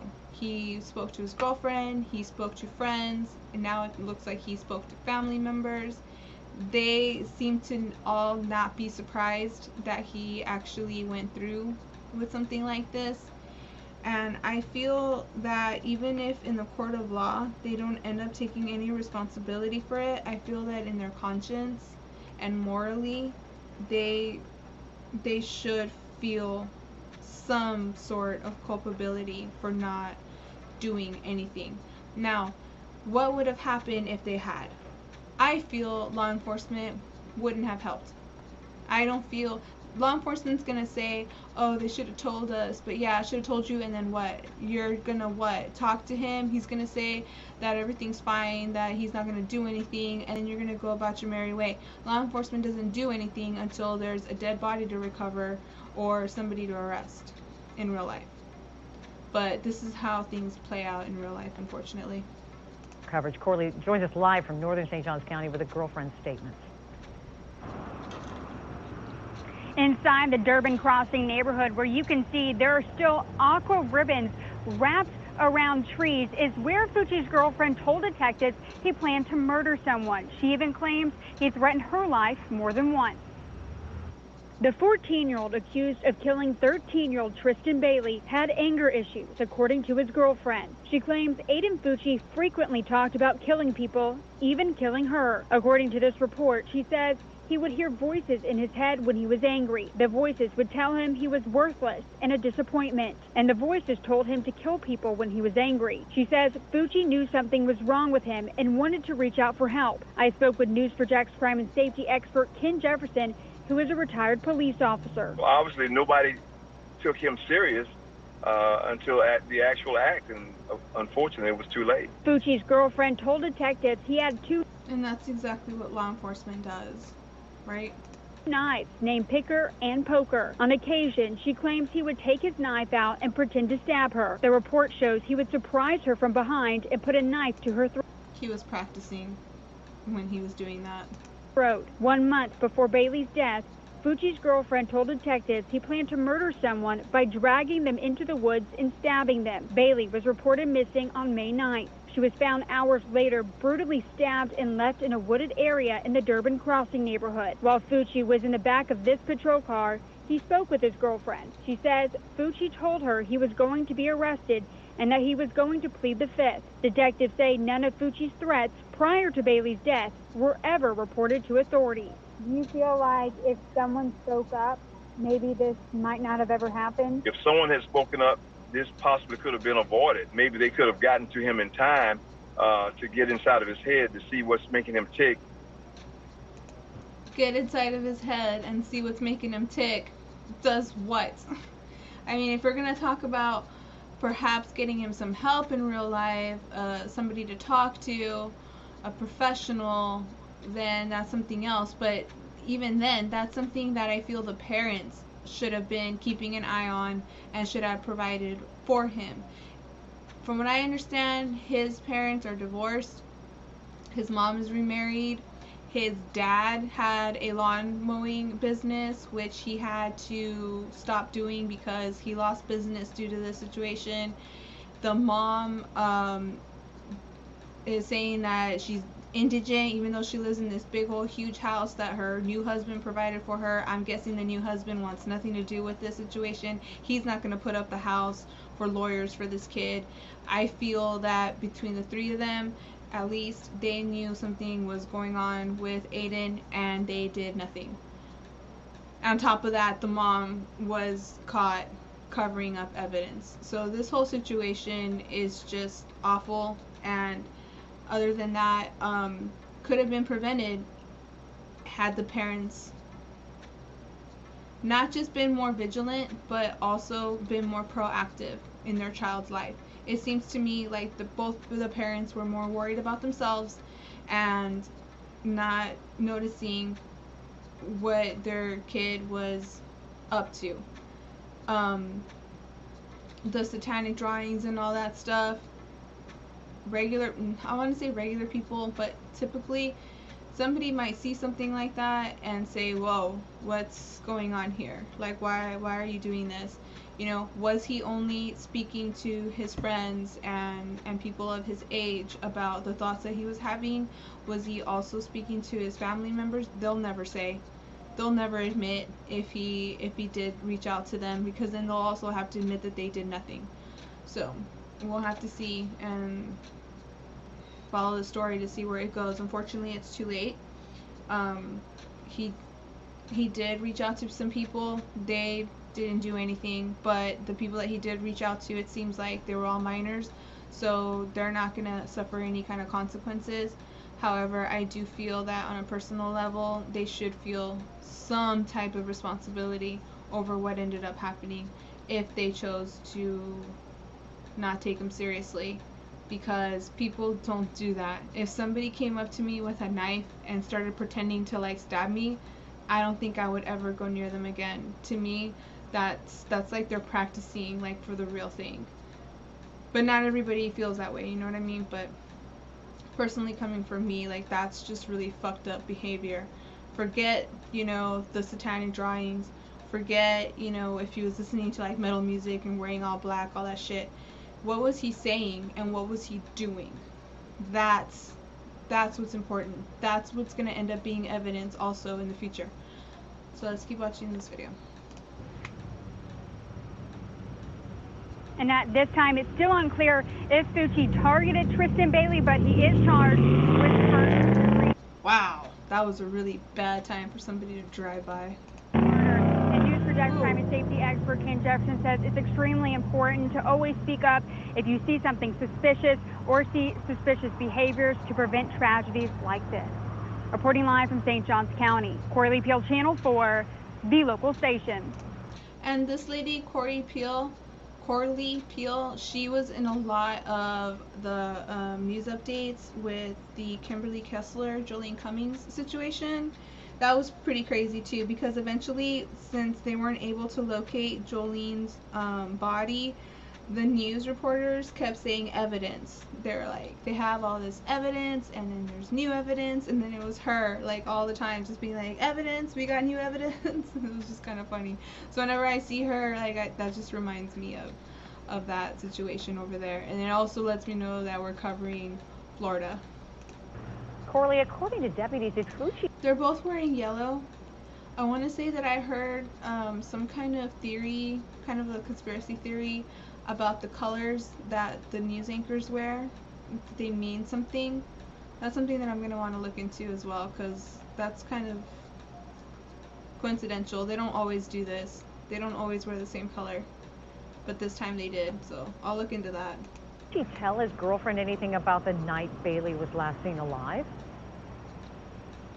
Mary, according to the report, Fucci's girlfriend told detectives that while she was speaking with him in the back of the patrol car, she asked him if he had been with Tristan. She said that she didn't know that he was with her the night before, but when she asked him, he did confirm that he was with her the night before. The report also shows that he told his girlfriend that Tristan likely went home with a friend that night.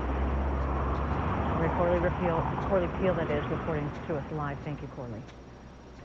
News 4 Jax reporter Scott Johnson is joining us now. He's been going through the documents as well that News 4 Jax obtained today, including the autopsy report. We want to warn you again, much of the content of this story is hard to hear, Scott. Tom, we cannot overstate that enough. This information, very disturbing. The report show signs pointed to 14-year-old Aiden Fucci as the suspect, including a handprint found on Tristan Bailey's leg, a print believed to be from Fucci. The full report is as horrific as you can imagine. Dozens of documents, and the most disturbing by far comes in the medical examiner's report. of how Tristan Bailey was killed. The report shows at least 35 wounds are over the head and neck, and it goes into horrific detail on those wounds. Overall, Tristan was stabbed 114 times. I talked with Dr. Stephen Bloomfield, a forensic psychologist who specializes in cases like these.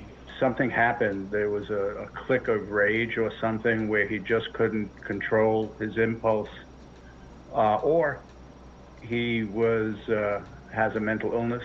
Documents relate to Aiden Fucci and what homicide investigators found in his bedroom, a notebook that contained drawings of a violent nature that depicted a satanic element to them, to include a pentagram. One would want to explore how much satanic, ritualistic stuff he was in, look at his computer. In real life, like if you take the time, now I'm not encouraging this, especially if you're already established in some type of school of thought, religiously or spiritually, but when you look up pentagrams, they're actually meant for protection. Now, if you want to mix that with Satanism, then perhaps one way to look at it is that he knew he was going to do something evil and he wanted protection from backlash of that, perhaps. But from what I've seen in real life, my experience has been that pentagrams are meant to protect you from evil things, not protect you so that you can do evil things and then you won't receive any like karmic consequence.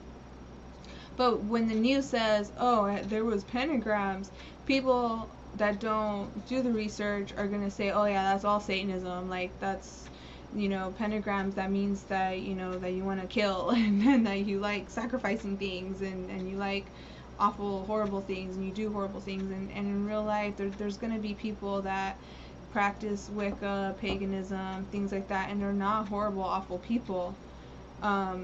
There's also going to be the opposite, hardcore religious people that are going to say, nah, all of that is bad. I don't care if you're protecting yourself from things. All of that is against, religion, and things like that. So I kind of don't like that they're kind of muddying the waters with this whole like religious aspect of it and spirituality and pentagrams and witchcraft and all that. I feel that that's something that they should leave out of it. I really don't believe that it has anything to do with this case, because then if it does, then in other words, anybody who is attracted to spiritual arts is capable of doing horrible, awful things, and I just don't think that's the case. I myself have known all kinds of people. I've known people that are Christian, that are really, really, thoughtful when it comes to humanity. I've also met Christians that don't give a shit about anybody but themselves. I've met people that practice like paganism and Wicca, and they're actually like the sweetest people, and they're very considerate toward other people's feelings, and they believe in karma and things like that. And then I'm sure there's going to be people that also study the black arts and are capable of doing horrible things. What I'm saying is that I don't feel that it's something that could be applied to everyone, so they should just kind of leave it out of this. But that's just my feeling right now. Who knows what will happen in the future. If this goes to trial, he is being tried as an adult. I really doubt that it'll be televised, but if I find any future news clips or articles, we'll get into that in the future. To look at his social media, see if he was a member of any groups, see if he had accessories, things that go along with that. Investigators also found one drawing of a nude female with what appeared to be several limbs depicting blood coming from the wounds. Yeah, that's fucked up. I mean, at that point, I want to say I don't have kids, all right? But if I did and they were doing that, I don't think that I would be like, oh wow, my kid's so creative. That's so impressive. I would be concerned, and at that point I would try to get them some help, or at least interviewed by a professional, because I'm not a psychological professional by far. So I would take steps to get them treated or at least looked at to see what's happening. But like I said, I want to say that the parents were just so self-involved that they just didn't care to notice these things about Aiden. And I'm not at all putting it completely on the parents. Aiden is very much responsible for what he did. He should have known better. We all should know better. But yeah, I don't know. This is going to be a really interesting case down the line. We're also learning about home surveillance video that showed two teens going into the woods, and then Fucci eventually comes out alone. Several homeowners in the area told investigators about tunnels that led to an area the teens called the sanctuary. Tom, back to you. Yeah, kids have places where they hang out at. They're really making this story look real dark and like satanic. Ooh, the sanctuary and tunnels and stuff like that. And I just don't think it's all that like in the movies. And people that don't know any better are gonna relate what they're hearing to a scary movie, and they're just gonna have this crazy impression of what's going on. In reality, all we have is a kid that was probably emotionally and psychologically neglected by his parents, that really wanted to do something bad, and then he did, and then he thought he could get away with it. He thought he was real smart too. That surveillance video that they talked about, that's the evidence that they had against him, is that they were walking towards this place, and then he came back alone and with his shoes off. So when he took his shoes off, I feel like he was trying to cover up that he was out there. He was probably like, yeah, I'll just take my shoes off and then they won't see my shoe prints. Or maybe he had blood on his shoes and he didn't want to leave a track or something like that. Thank you, Scott. Coming up tomorrow on the morning show, a local psychiatrist will join us to describe how parents can talk. It's too late for that, but okay. To their children if that child should hear someone threatening violence. Plus, warning signs parents can look for that indicate that your child is struggling. That's tomorrow at 7:40 a.m. Check out these monster. Oops. Okay, my mistake. My phone restarted for some reason. Okay, so that's that. I remove it. So another thing that was trending in the news was about these monster goldfish out of, I think, Minnesota. So I wanted to document that in my live stream because this is pretty wild, and I wanted to also share my thoughts. This is called monster goldfish the size of footballs are invading lakes, and it's courtesy of Inside Edition and was posted July 15th. Let's watch. Check out these monster fish. Can you believe they're goldfish? Ay, caramba! Melissa Melson's kids caught the giant-sized goldfish in the lake outside their home in Maple Grove, Minnesota. This is really, cruel. I know they're kids, but there's an adult around. I don't know how long they had the fish out of water, but that's the equivalent of, drowning somebody. You know, you don't hold somebody's head underwater for any amount of time. It's not appropriate to take a fish out. I know it's just a fish, the people fish, and I get it. There's gonna be people that are gonna say that's not that big a deal or whatever, but I am an animal lover. I've had fish before, and I cried when my fish died. I was moving one time, and there's one guy just would not stop talking. He literally was just talking. He would not stop talking. He talked for a good 15 minutes non-stop. And my fish I had moved my fish from one apartment to another, and I really wanted to go check up on them, and I couldn't because this dude would not shut the fuck up. I'm sorry. If you're a talker, I'm sorry. But deep down inside, you gotta stop. You gotta eventually stop and let the other person have a chance. You can't, having one-sided conversations that get taken over by one single person is just so rude, and you can't just walk away from them. You can't tell them to stop because now you're rude. It's such a hypocrisy, and I hate it. But he wouldn't stop. Finally, he took a breath or something, and I was like, I really gotta go, and I literally ran. I ran away before he started talking again. And it was a group of us too, so it's not like I left him there standing by himself. You know, there was other people there, but I was like, I really got to go check on my fish. I get inside my apartment and my fish were all belly up, and I was just like, fuck, I was so pissed. And I couldn't even like take it out on the guy because he just didn't know any better, because he was just too busy talking. So whenever I see something like this, like it hits me in a personal way, because it just reminds me of the time that my fish died because I couldn't check up on them because this freaking guy was just talking. And I need to figure out a way to deal with that, because it happens all the time. There's a lot of people that like to talk a lot, and I end up, like, in real life, I end up not even saying much because you can't interject without being rude. And that's kind of why I like this. I really don't mind, like, talking by myself, even though there's nobody in the chat or whatever. I do have things to say, but in real life, I really don't get to say them because people like to take over conversations.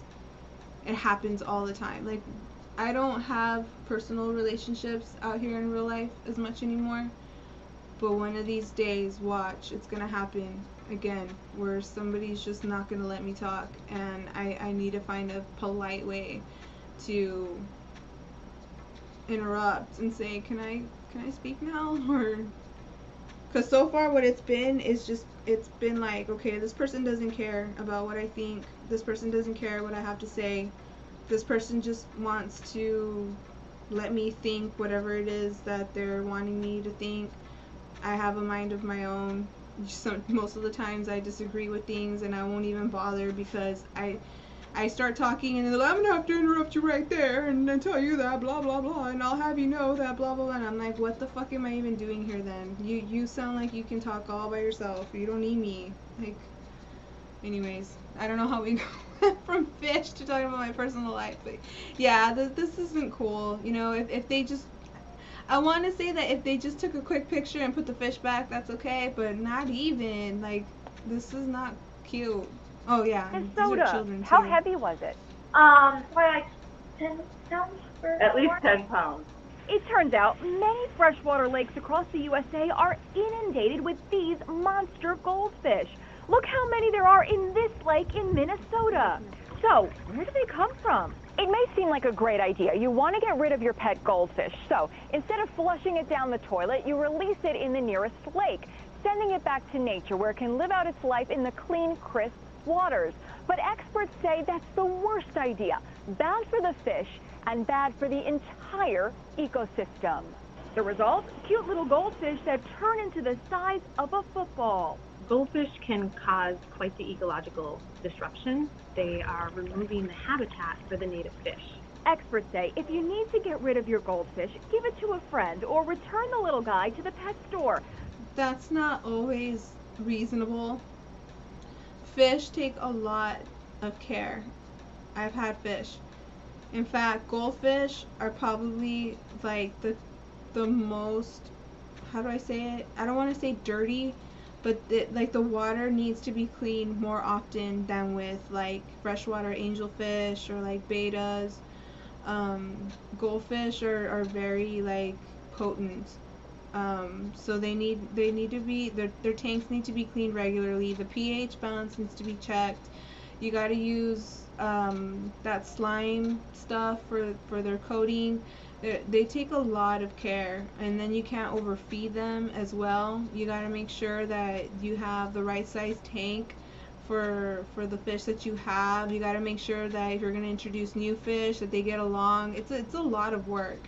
So they make it seem like, oh, just give them to a friend, it's gonna be okay. Like, no, that's not always reasonable. Not everybody wants the responsibility. And another thing too is moving them. That's where I had my issue.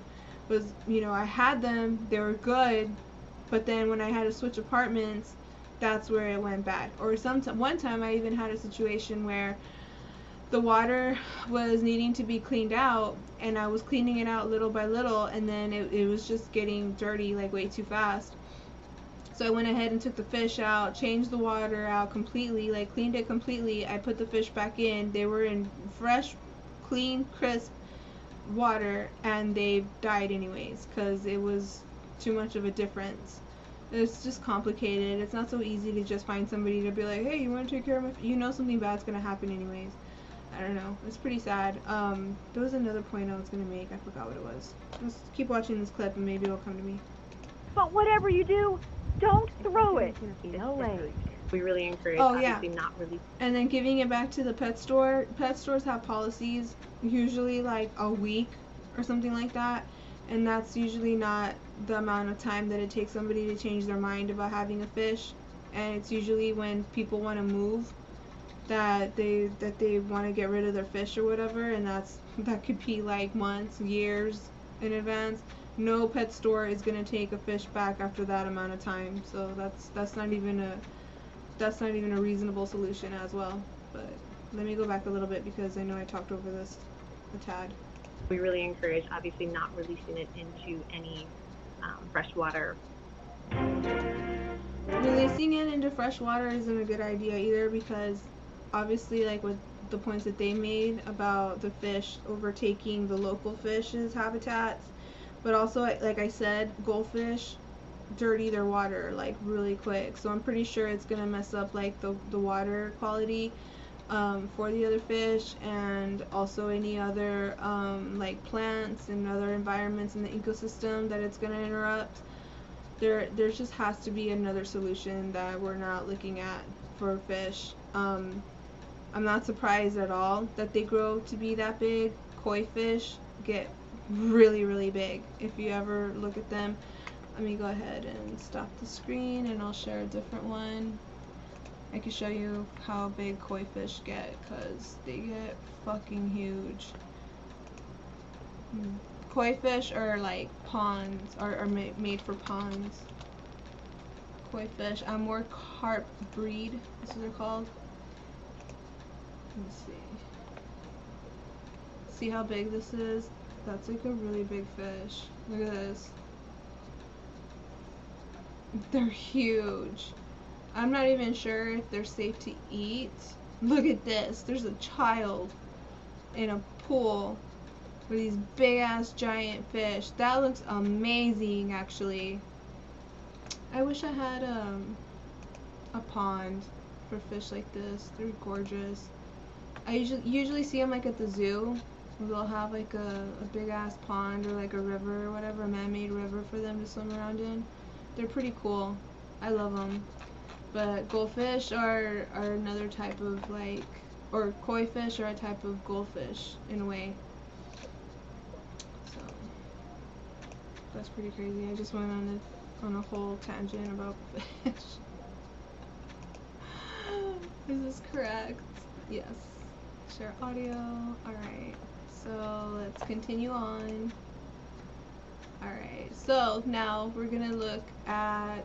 Oh, I left the viewer discretion as advised. Okay, that wasn't serious and emotional information. Well, it kind of was for me, because it brought back a kind of a traumatic event for me whenever my fish died.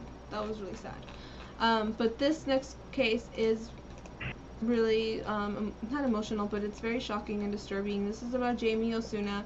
He was arrested accused of murdering a woman, I want to say in Bakersfield, California, and while he was imprisoned, he murdered a cellmate. He's a crazy guy. Maybe one day I'll do a profile on him, because his acts were very, very fucked up, and if anybody is evil, it's this guy for sure. I have not heard of any mental health issues with him, other than he's violent. He's just a violent person. But there is an update with regards to him. This is called Another Competency Trial to be Held for Notorious Killer Jamie Osuna, and this was posted July 15th and courtesy of KGET News. Now, in your 17 Court Watch, convicted murderer Jamie Osuna will have a second competency trial after doctors say he is no longer incompetent. That's not me. That's the video. For some reason, it's buffering. I do apologize. I hope it comes back soon. My internet's good. I'm not too sure what the problem is. Let me see. Competent. Osuna was convicted in the 2011 murder of Yvette Pina in Bakersfield and was found incompetent to stand trial in the grisly killing of his cellmates 2 years ago. Kings County Judge Randy Edwards made the finding after listening to testimony from 2 psychiatrists who determined Osuna did not understand the criminal proceedings against him and could not. He's so disgusting. Like, just he tattooed his lips. That looks so stupid. And then he has like a Joker smile or whatever. That's insane. And then he's got all these tattoos like over his eyes. I mean, he just looks ridiculous. And then of course like the pentagram on his forehead, because that means Satanism. So ignorant and stupid. Alright, it's asking me if I'm experiencing problems. Okay, yeah, I got over it. Thanks. Not assist his legal team in the preparation of a defense. Criminal proceedings have since been suspended until he's restored to competency. Now, Judge Edwards set a pre-trial conference for September 15th regarding his mental competency after doctors' recent findings. Edwards will ultimately determine whether he has been restored to competency. And we took a deep dive into Osuna's life and the lives of his victims in our award-winning podcast, The Man with 1,000 Faces. You can listen to it on Apple, Spotify, and other sites. Just go to 1000facespodcast.com for more. Alright, it took off playing the next video. I tried to stop it, but it wouldn't. Alright, so we'll remove that. Okay, so this next case that we're going to look at is I want to say ongoing court trial that's happening for the Molly Tibbetts case. There's been some like issues, you know, going through with the whole case. They're in the middle of court. I want to say they were about to do like a verdict or something like that, but there's some new evidence that has allegedly appeared. So we're going to go ahead and take a look at that update. This is called Twist in Molly Tibbetts Murder Case Could Put Conviction in Doubt. Okay, there was a conviction then. This is courtesy of CBS This Morning and was posted July 16th. The man convicted of killing 20-year-old Molly Tibbetts is asking for a new trial. Christian Bahena Rivera was supposed to be sentenced to life in prison yesterday for the 2018 murder of the University of Iowa student. Instead, a judge is now considering possible new evidence. The defense supports Rivera's testimony of being kidnapped and framed for her murder. Meg Oliver joins us now with more on this new twist in the case. Meg, good morning to you. Gail, good morning. This case was supposed to be done today, but now many are blindsided by the defense's new claims. They say new information from 2 separate witnesses could have helped their client's case, instead pointing to an alleged sex trafficking ring that may have been involved in Tibbetts and other local disappearances. Molly Tibbetts was abducted for the purposes of sex trafficking. Attorneys for Christian Bahena Rivera say 2 new witnesses claim a man confessed to killing Molly Tibbetts after she was abducted and held for sex trafficking at a home that could be connected to other disappearances in the area. We have information that 3 people have vanished out of thin air in this small rural county. After his arrest, Rivera led investigators to her body in a cornfield and told them he... So then, okay, if that's true, then how did the suspect lead them to her body? If she was abducted for sex trafficking purposes, even if they killed her and dumped her body, how did the suspect know where it was? He murdered Tibbetts. But at his trial in May, Rivera, a Mexican national, testified he was kidnapped at gunpoint by 2 men and forced to drive them to a rural road where he said they passed Tibbetts jogging. He claimed a man got out of his car with a knife, stabbed Tibbetts to death, and put her body in the trunk.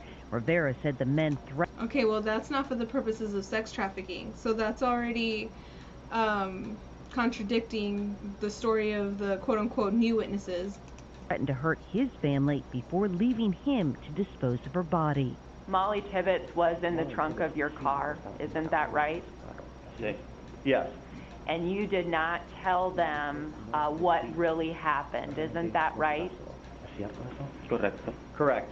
The jury and prosecution dismissed Rivera's claims.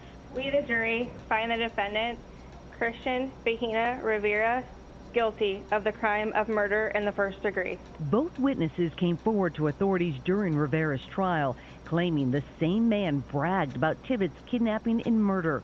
One witness claimed the man said he and another person decided to dump her body near a Hispanic male in order to make it appear that the Hispanic male committed the crime because of the publicity surrounding her disappearance. But defense attorneys say they were only told about one witness after they rested their case, the other after the verdict. They say the witness information could bolster their defense, but prosecutors say there are differences between Rivera's testimony and the new accounts, and they disagree that her abduction could be part of a trafficking ring. There's no evidence that we're aware of that a sex trafficking house exists in Powashik County. Mitch Mortvet oversaw the Tibbetts case for the Iowa Department of Criminal Investigation. Why do you remain confident in the investigation and conviction of Rivera? The evidence that was discovered, her blood was in his trunk of his vehicle. And again, the statements that he gave that all came out during trial, that's where our confidence lies. The defense noted blood tests from Rivera's trunk showed DNA from people other than Tibbetts. They are also requesting information from prosecutors on sex trafficking investigations in the region. The judge said he expects to have a decision regarding the potential evidence by the week's end. We reached out to the Tibbetts family for their reaction, but they have declined to comment. I can imagine this is... All right, so now I get where he is trying to say that like he knew where the body was. He's saying that two men abducted him and they killed Molly and they made him dump her body. I'm not feeling that. I don't know what everybody out there thinks. I just don't think it doesn't pass the smell test, as they say. It doesn't resound with the ring of truth to me. But we'll keep an eye on the situation. We'll definitely take a look at this later and find out what's going on. This is another case that I might want to research, just kind of backtrack and see what led up to where we're at right now, because it sounds interesting. I don't know the details of this situation other than what I've glanced at in the past. I've never really looked at it all the way, so I might want to later on. I'll probably do a whole live. Maybe just kind of grab the cases that I've looked at today and just do somewhat of a deep dive of them and present them. That might be my next live, because the clips that I have found are literally leading up to, I want to say, yesterday or the day before. So these are all very recent. So I might have to backtrack a little bit and just catch up on some things before we move on with just regular news clips and updates and stuff. So we'll go ahead and delete that, and the next one is not going to be serious and emotional information. This is more informational than anything. This is called, oops. Right, Michelle. This is called Trending Judy Garland's Missing Dorothy Dress Found, and this is courtesy of Eyewitness News, WTVO, WQRF, and was posted July 16th. The Wizard of Oz was one of my favorite movies. I know that there are conspiracy theories revolving MK Ultra, revolving this movie. This is not about that. I personally don't want to make a habit of speaking on conspiracy theories. I like information that I can somewhat prove or at least show facts about. Theories are usually theories. I appreciate them. I love hearing about them. I love talking about them. But like I don't plan at this point to present any theories as actual facts until I have something that says, yes, like, look, this connects to this, and I can present something that's factual. So I'm gonna leave that element out of my live streams as much as possible. However, I know that it is something that I like talking about, so I might talk about it every once in a while. I just want to make it a point to say that it's not something that I want to highlight every single time or do a whole live stream, you know, about a conspiracy theory, because in reality there's not too much to say that hasn't already been said a bunch of times. There's a ton of conspiracy theory channels out there that probably know much more than I do. At this point, I know very little. If anything, I have more questions than I do facts or answers. Maybe have a panel with people that do have knowledge and their own thoughts about stuff like that. I think that would actually be a really good live for my my talks channel. Now would be a good time to post the link to that. I already have, but I noticed that some people have spoke in my live stream, so I don't know if you can see that link anymore, so I'll go ahead and add that right now. So the link that I'm putting in the chat right now is for my other channel. Please subscribe and also hit the notification bell to all so you can receive the notifications as soon as I go live. So let's go ahead and take a look at this clip. Joining us from Good Day State Line. She's actually on her way to Great America here in a second, but she's stopping in. I'm going to change first, in case you're wondering. We are kicking things off this morning with a story that I think actually goes with my outfit. This is about a Hollywood mystery that was finally solved. Okay. Did you know that this was a mystery? No. I don't think What so. is it? Did you know the Judy Garland dress from The Wizard of Oz was missing? No. It's been missing for quite some time, actually since sometime in the 70s, so our Oh my gosh. entire lives. The original Dorothy dress was missing at this Catholic University of America. It was donated to the Catholic University of America, and then no one knew where it was. And Oh it seemed my like people gosh. kind of stopped looking until June 7th, when the operations coordinator of the university, Matt Ripa, found a trash bag on top of the faculty mailboxes in the Wow. Hartkey building, which was named after the man, Britney Spears. That was Britney.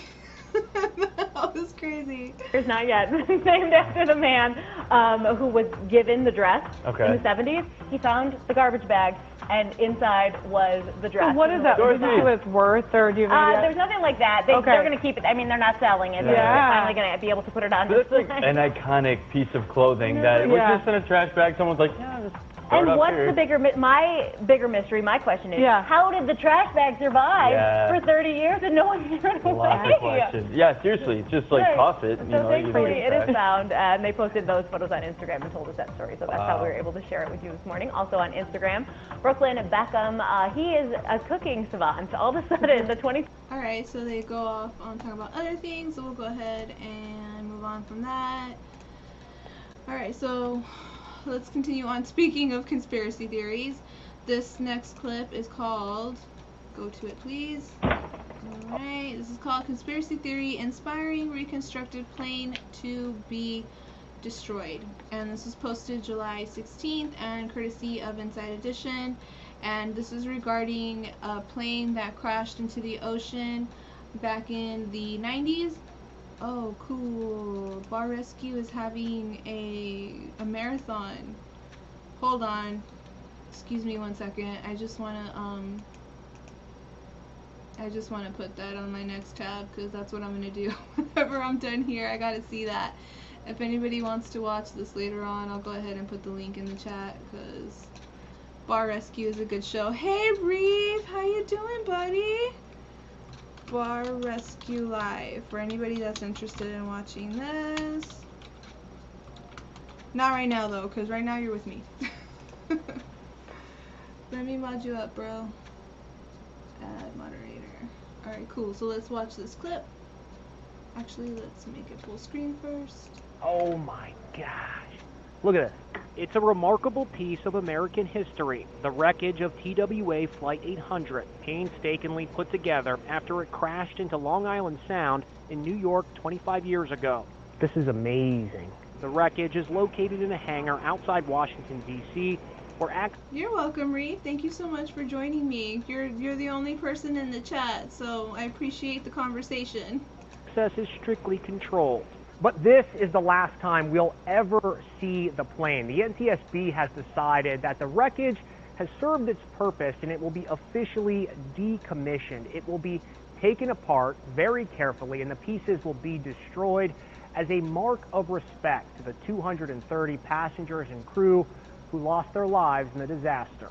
we'll be doing a scan of it so that it can be used for virtual training. The Boeing 747 fell from the sky on July 17, 1996, moments after it took off from JFK Airport bound for Paris. At first, the cause of the crash was a mystery. Was the plane brought down by a bomb, a missile, even a meteor? Speculation has run from catastrophic engine failure to a bomb as the cause. Investigators finally determined the fuel tank exploded due to an electrical spark. For all these years, the reconstruction has been used as a teaching tool for air crash investigators from around the world. The reconstruction is really a testament to the thoroughness of the investigation. Joe Lichner lost his wife Pam and their daughters 10-year-old Shannon and 8-year-old Katie in the crash. Inside Edition interviewed him shortly after the disaster. My number one priority now is just to recover their bodies and take them home. After all these years, they're finally going to destroy the remains of Flight 800.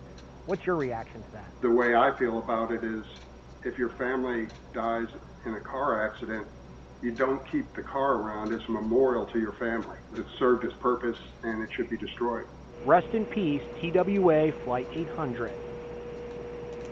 I hope he meant rest in peace the victims of that crash.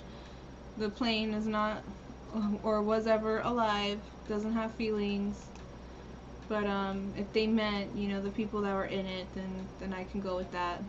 Not rest in peace the plane. Like it's metal. It's gonna get destroyed. It's not, anything really. It's emotional to think about what happened, but we're not gonna feel sorry over an inanimate object. All right, so let's go ahead and continue on. We got about 17 clips to go. Now this next case, not a case, actually, it's a situation that happened. I'm gonna go ahead and put up my discretion banner. So there was a hot air balloon accident recently, and the story, when you hear it, is actually really shocking and just crazy to try to put yourself in that situation. You want to think that maybe these people went on a hot air balloon to have fun. Maybe it was like a couples thing. Maybe people were having a romantic type trip, with friends. I don't know what people do nowadays. I personally am not going to be the type of person to go on a hot air balloon. I'm not going to, climb a mountain. I'm not going to go submarine diving. I'm not going to jump off a cliff. I'm not going to jump out of a plane. If we were a group of friends and we ended up on a trip like that, I would be the one like in the cabin or back at somewhere drinking my hot cocoa or enjoying a nice meal and having conversations on land. I'm not a risk taker at all. So listening to this story was really crazy to me, because I tend to try to put myself in people's positions and their shoes and whatnot, and imagining this is just heartbreaking and completely just shocking and disturbing to imagine. And I'll talk you through this because I posted 2 clips. I'm pretty sure they're gonna have the same information. I tried to edit my playlist as much as possible so that it wasn't repeat information. I'm not too sure what happened here. I'm gonna go ahead and show them both because I don't want to miss any of the information. But this is called Hot Air Balloon Accident Leaves 1 Dead and 1 Injured. This was posted July 16th, so this was 2 days ago. And it's courtesy of my NBC5 WPTZ. So let's check it out. Breaking news this morning, we're learning new information about a hot air balloon accident that left 1 person dead. The NTSB and FAA are expected to begin figuring out how and why this happened later this morning. Here's what we know right now, though. Vermont City Police say 4 passengers and a pilot ran into a fuel-related issue in the Fairley area yesterday. While trying to switch out fuel tanks, troopers say the balloon briefly touched down in a field. The basket tipped over. A woman fell out. Now, while this was happening... Okay, so the balloon was up in the air or going up in the air, and then they were having fuel issues. The pilot, if you call him that, was switching out the gas tanks, and then the basket fell to the floor. Well, it didn't fall. It said it touched down. So you can imagine, like, these hot air balloons, when they land, they usually land very, like, softly, it seems like. But somehow a woman fell out I'm guessing she was the one that was injured. And then The pilot got tangled in rope attached to the balloon as it went. And then the pilot got tangled to rope that was attached to the balloon. This is wild. This is really wild to imagine. Let's keep going. Balloon as it went back up into the sky. They say he got trapped underneath the basket and eventually fell to the ground in Bradford off of Waits River Road. Police say he was found dead. The balloon eventually ended up across the river in Piermont, New Hampshire. That's where it got caught in some trees, allowing the 3 remaining passengers to climb down safely. So there was 3 remaining passengers still in the basket. Imagine the horror. They already saw a friend fall out, so that must have been traumatizing. Then the pilot of the hot air balloon gets tangled up in rope, and then as the balloon's already going up in the air, he falls. They didn't say how high up he was, but he fell and passed away. So I'm guessing it was already like pretty up there. Then they were alone. The 3 of them were alone. Doesn't sound like any of them were professionals as far as like hot air ballooning goes. And then they didn't stop until their hot air balloon got tangled up in trees. How scary is that? Okay, and then for someone like me that doesn't take risks, like I'm thinking like horrifying, awful, traumatizing. Like that must have been terrible to go through. An autopsy is expected to be done today on the pilot. A part of me was kind of wondering if there was any foul play happening here, but I don't know any of the people and if they knew each other at all. I don't see why anybody would want to put their pilot at risk, considering hot air ballooning is like a really like risky situation. I just find it interesting though that the footage was taken at night. I had never thought of like hot air ballooning happening at night, but who knows, maybe that is more reasonable if it's hot or something. I don't know where this area is. It says Bradford, Vermont. I don't know how hot it is there. Maybe people don't want to be out in the sun in a hot air balloon at this time, but this is the first time I've ever seen a nighttime hot air balloon ride. Alright, so this next clip did have more information. I'm starting to remember now. It's called 5 Dead. Whoa, weird. Is this a different situation? Cause, okay, now I'm confused because this clip says 1 man is dead after a hot air balloon incident in Bradford, Vermont. According to Vermont State Police, 1 woman fell out of the basket and was injured. And then this next clip says 5 dead after hot air balloon crash in New Mexico. So this is 2 different hot air balloon crashes. I did not know that. So there was one in Vermont on July 16th, and then this one, New Mexico's governor, was June 26th. Okay, so this is a different case. Yeah, okay, so this one happened, what, almost a little less than a month ago. Let's go ahead and watch this. I want to say that maybe what happened is that I saw the first clip, and then this news story was recommended off to the side, and then I realized that it was pretty recent, so I went ahead and added it. So now I remember. Okay, so the clip that we just saw happened 2 days ago. This clip that we're about to see and the next one following it was from about 2 weeks ago. So let's take a look. This is called 5 Dead After Hot Air Balloon Crash in New Mexico, and this is posted June 26th and courtesy of CBS Evening News. is offering her condolences tonight after a horrific hot air balloon crash killed everyone on board. Elise Preston has the details. Neighbors in Albuquerque, New Mexico woke to this harrowing image. A charred hot air balloon basket plummeting more than 80 feet after it crashed into a power line and caught fire. Pieces of debris were found about a mile away. We didn't know what was going on with that. Alston Council was getting ready for work when he heard an unexpected commotion. The scariest thing was the balloon was there, but there was no basket, no people. We were all just searching for the basket, looking for the people. Everyone on board was killed. 4 people died at the scene. A 5th died at the hospital. Meanwhile, federal investigators are searching the area, piecing together what happened. Elise Preston, CBS News. Oh, it's crazy. Alright, so I have one more clip regarding that. I'll go ahead and play it just because I can't really recall if there was extra information here. I just don't want to miss anything. But there is other major... This is called Hot Air Balloon Accident Kills 5 in New Mexico. This is posted June 26th. And it's courtesy of ABC News. Let's take a look. That is crazy. And this is like 2 hot air balloon incidents that happened within like 2 weeks of each other. And I don't know if you heard me earlier, but I'm not a risk-taking type of person. I don't know about you, Reef. Are you the type of person that would climb a mountain or jump out of an airplane or go like deep sea diving? Because I wouldn't. I'm a big scaredy cat. But there is other major news on this Saturday night. The deadly hot air balloon accident in New Mexico, the basket slamming into power lines, separating from the balloon, the basket then plunging 100 feet to the ground and catching fire. The deflated balloon falling slowly through the sky, landing on a house. No one survived. ABC's Zareen Shah is on the scene in Albuquerque.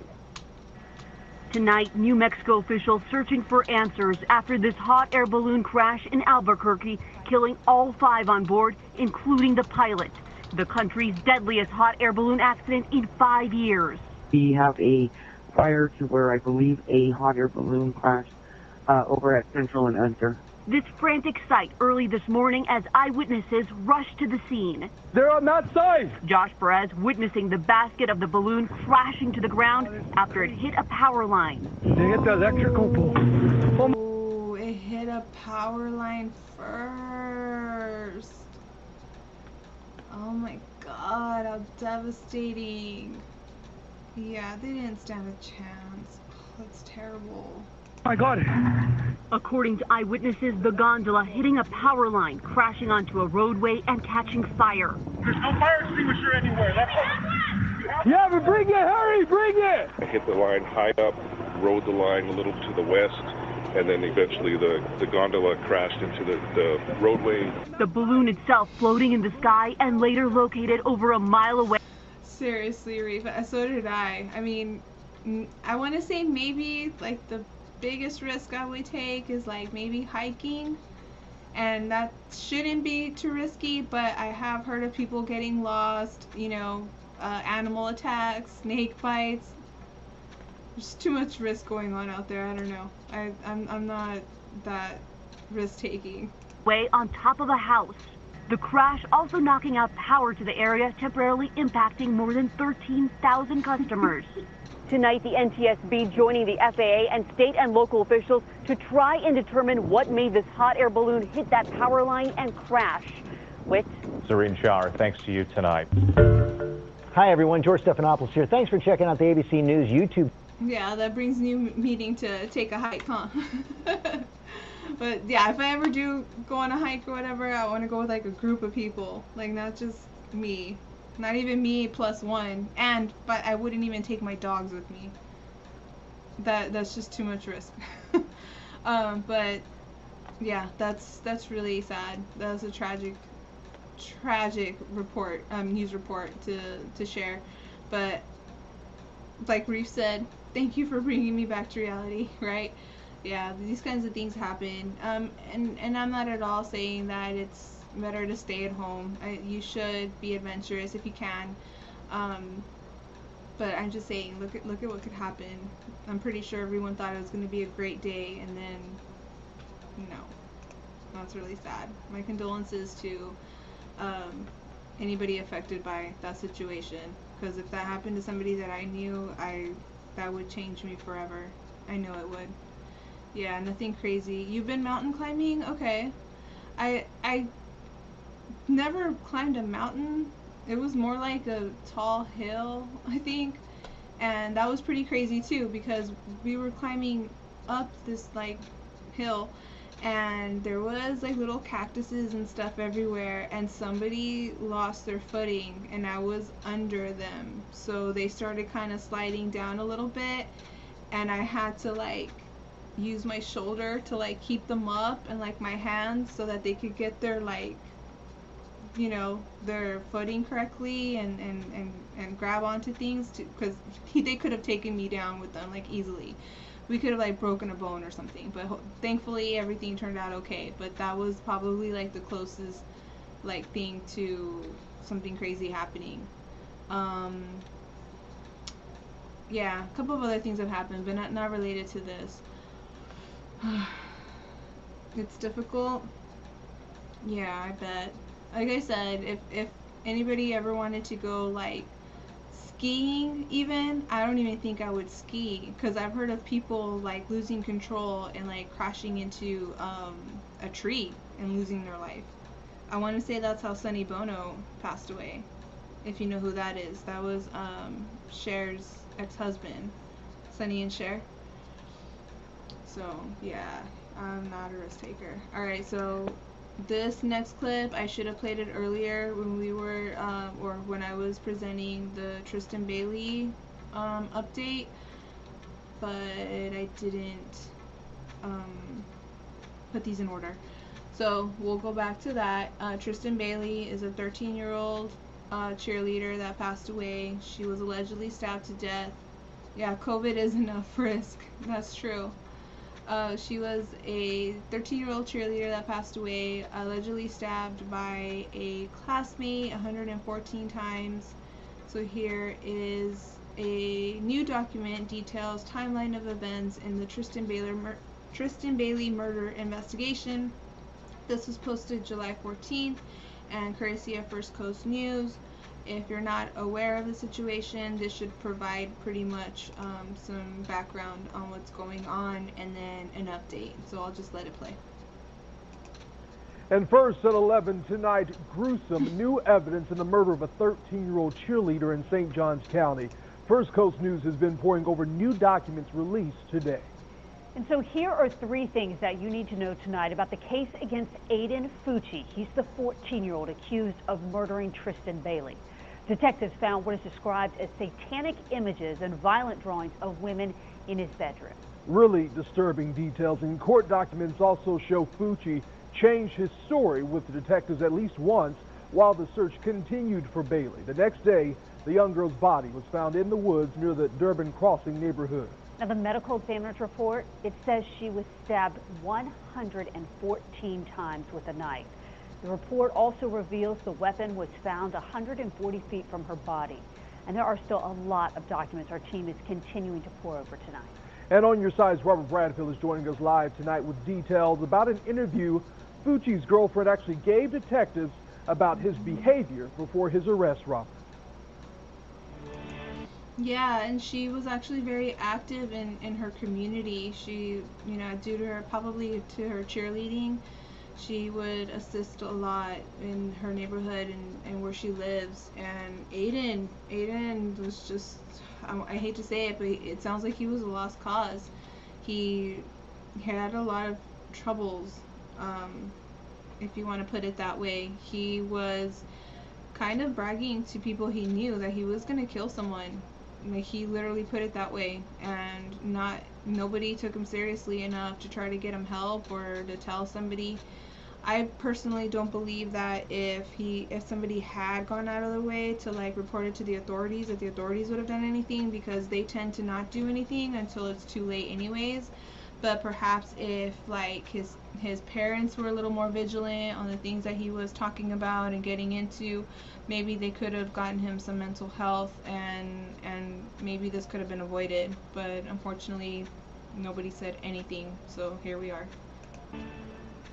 Well, there really is still a lot to comb through in these nearly 100 pages of documents, including interviews and statements given and by Aiden Fucci's classmates and neighbors. Fucci's girlfriend even telling police that he wanted to kill people, in fact, even pretending to slit her throat. Dozens of newly released documents give a glimpse into the conversations and interviews St. Johns County detectives had with Aiden Fucci's closest friends, including his 8th grade girlfriend. She told police he was planning to murder someone, detailing how he would do it, finding a random person walking at night, drag them into the woods, and stab them. These conversations, she says, happen often between the two of them, and included Fucci even wanting to kill her. The girlfriend, who we are not naming, says Fucci wanted to run away, make people believe he was dead, and continue killing people. Fucci even named 2 of his knives, according to the girlfriend, Picker and Poker. When he was brought in for questioning in connection with Tristan Bailey's disappearance and death, the documents reveal Fucci said, "How is that my problem? We went by the home of the man who found Bailey's body, but he did not want to talk, even off camera." The medical examiner's report says the word karma was handwritten inside Bailey's left ankle, and a smiley face was drawn inside her right ankle. And that was just some of what we have gleaned from these documents here so far. Aiden Fucci has been charged with first-degree murder. His attorney has filed a written not guilty plea. His next pretrial hearing is set for July 28th. We're live in St. Augustine. Robert Bradfield, First Coast News, on your side. Robert, thank you. And those new documents also shedding new light on the night that Fucci and his parents were inside an interrogation room after Tristan Bailey's body was discovered. Now, Fucci's parents questioned him without detectives in the room, but the audio and video devices, they were rolling. And according to the report, his mother told him Bailey was found in their neighborhood. The report says he then asked, "Is she good?" His mother's response, "No, she's dead. It's all on you right now." The report says Fucci asked, "How is that my problem?" They reportedly said because he was the last one seen with her. It goes on to say the mother asked where Bailey went after they parted, and Fucci stated she probably kept walking. According to the report, his father asked, "You didn't turn around to see where she went?" He replied, "No." The report says Fucci's parents told him to find his story and stick to it. He was arrested the next morning. Now, his mother, Crystal Smith, was later arrested. She's accused of tampering with evidence in the case. And there is a lot of new information in this murder case. You can read the latest by opening this story in the First Coast News app. That's really sad. Rest in peace, Tristan Bailey. I feel that there will be justice in this case because there's enough evidence to put him on it, and on top of that, he's gonna be tried as an adult. So hopefully, whatever happens, I feel a guilty verdict coming up, but that they stick to it. Because there is another case where somebody was, I want to say that I put it in this playlist too. It should be, yeah, it's down here. But he committed a crime when he was underage, and he was tried as an adult, and now he's trying to get out of jail or out of prison. Because some laws, I don't know, they're built to help the suspect more than the victim. It's crazy. Recess's mother is just as sick. Yeah, she even looks like a Disney villain. She kind of looks like a wicked witch. She was trying to cover up evidence, and what was crazy is when I was reporting on that case, on that part of the case, there was criminal attorneys that were saying, "Oh, that's what parents do. They try to protect their children." And no, she was covering up evidence. She was assisting in a crime. This is not about love, and no, because the thing is, I feel with what everybody's saying about the situation that the parents were not that involved in his life. They missed a bunch of signs. It seems to me like they were more self-involved than anything. The mom remarried, and they lived in a big old house. And on top of that, I'm guessing the new husband doesn't want to put up anything for a lawyer, so they convince the judge that they're indigent, that they don't have any money for lawyers, so now the taxpayers are footing the bill for a lawyer. Hopefully, that means they'll get a shitty lawyer, but who knows. Yep, assisting, totally assisting, not protecting. Reese says my mother would drop me off at the police station. No shit. Same here. Nobody would ever protect me from anything like that. Hell, I can't even get people to care about like me at all, and I'm not even doing anything bad. Much less this. This is crazy. Alright, so let's go ahead and remove this from the playlist so I don't accidentally play it again. And this next clip, I want to say, is having to do with like UFOs and stuff. That's usually when I see Carl Sagan's name is having to do with aliens and UFOs and stuff. I didn't see this clip, so we'll just watch it together and see what we learn. This is called Carl Sagan Predicted the Mess 2021 Would Be 25 Years Ago, and this was posted July 13th and courtesy of MSNBC. I'll read the description since I don't know too much about this. It says, astrophysicist and author Carl Sagan managed to predict a lot of the things, the challenges America faces in the year 2021, all the way back in 1995 when he was writing a book published just before his death in 96. And then the rest of it just talks about the show in itself. So let's take a look and see what he said. Awesome. Brief's ready. Last thing before we go tonight is a new appreciation of Carl Sagan that so many people find way overdue. Armed with 4 degrees from the University of Chicago, try that in your spare time. Sagan was an astronomer, scientist, astrophysicist, a genuine public intellectual. He taught at Harvard and Cornell and was ahead of his time almost by definition. Jason Johnson called our attention to this clip on social media today. Here is Carl Sagan on Johnny Carson calling out a new movie called Star Wars for its faulty assumptions and lack of diversity. Star Wars starts out saying it's on some other galaxy. Right. And then you see there's people. And starting in scene 1, there's a problem because human beings are the result of a unique evolutionary sequence based upon so many individually unlikely random events on the Earth. In fact, I think most evolutionary biologists would agree that if you started the Earth out again and just let those random factors operate, you might wind up with beings that are as smart as us and as ethical and artistic and all the rest, but they would not be human beings. That's for the Earth. So in another planet, different environment, very unlikely to have human beings. Are you saying on another galaxy, it's not possible that there could be... It's extremely unlikely that there would be creatures as similar to us as the dominant ones in Star Wars, and a whole bunch of other things. They're all white. The skin of all the humans in Star Wars, oddly enough, is sort of like this. Right. And not even the other colors represented on the Earth are present, much less greens and blues and purples and oranges. They did have the scene in Star Wars with a lot of strange characters. Yeah, but none of them seem to be in charge of the galaxy. Everybody in charge of the galaxy seems to look like us. Right? He was like, that's discrimination. There should be different colored alien people. I get what he's saying, though. I mean, humans can't exist in other galaxies, so if we ever do get invaded by aliens and they look like humans, that's going to be our first clue that it's a bunch of BS. I don't know, I like him. I kind of want to read his books now and kind of see what he's more about. He's so dry. Yeah, well, I think that's kind of what happens when you bury yourself in books and don't have a lot of human contact. They said he had 4 degrees in the university, I want to say Cornell or whatever. I'm not surprised. I would still talk to him, even if he is not like super emotional and stuff. And I thought there was a large amount of human chauvinism. And also, I felt very bad that at the end, the Wookiee didn't get a medal also. You know, all the people got medals, and the Wookiee who had been in there fighting all the time, he didn't get any medal. And I thought that was an example of anti-Wookiee discrimination.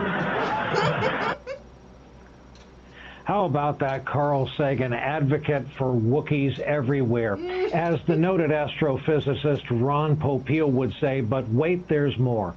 Carl Sagan could not have predicted 2021, but he did see it coming.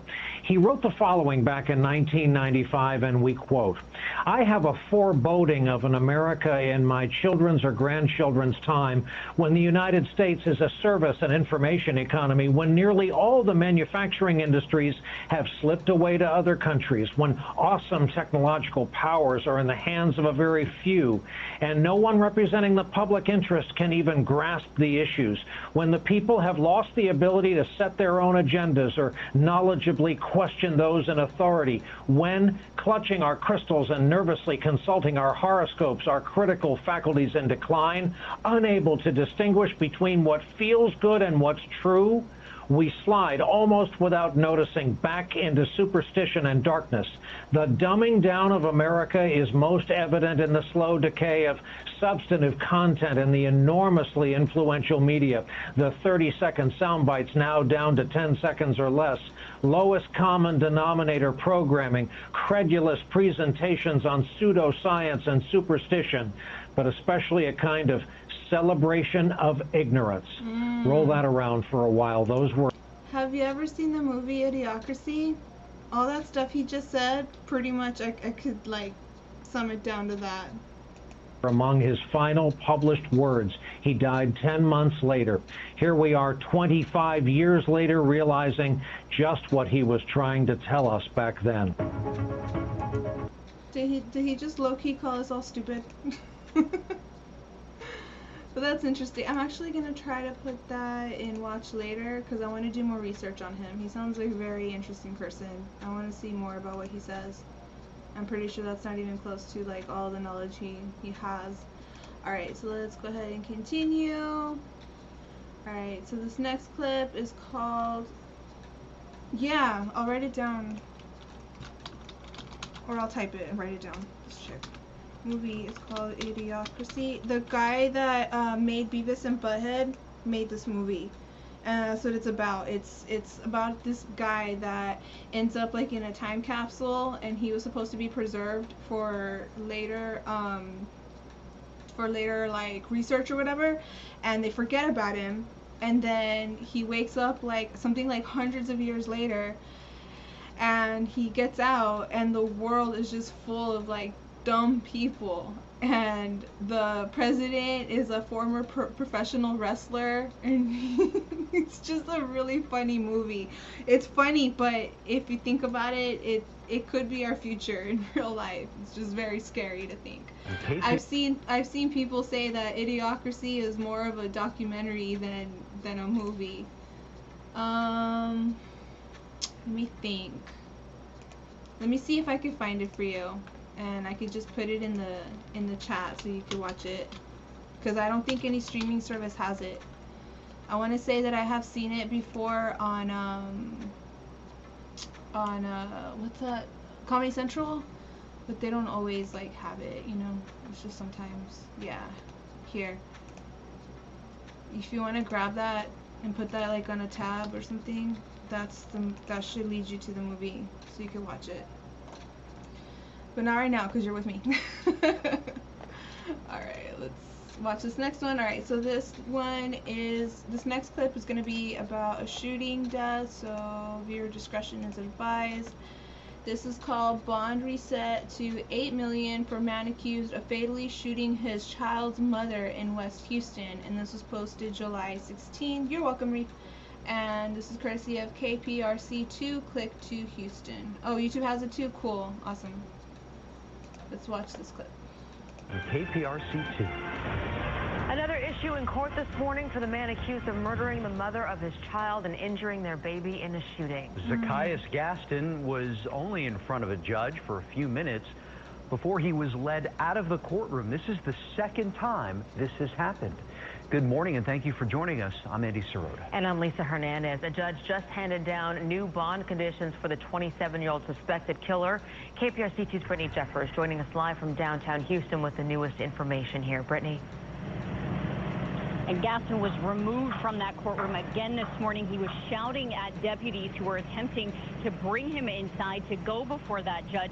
Now, I was inside of the courtroom this morning. Zacchaeus Gaston started shouting at... What a child. It's not going to stop anything from happening. I mean, they would just like him to be there so that he can be present, you know, to know what's going on in his case. And he's over here fighting with the officers. Like, if it's going to make a difference, they're going to proceed, whether you're there or not.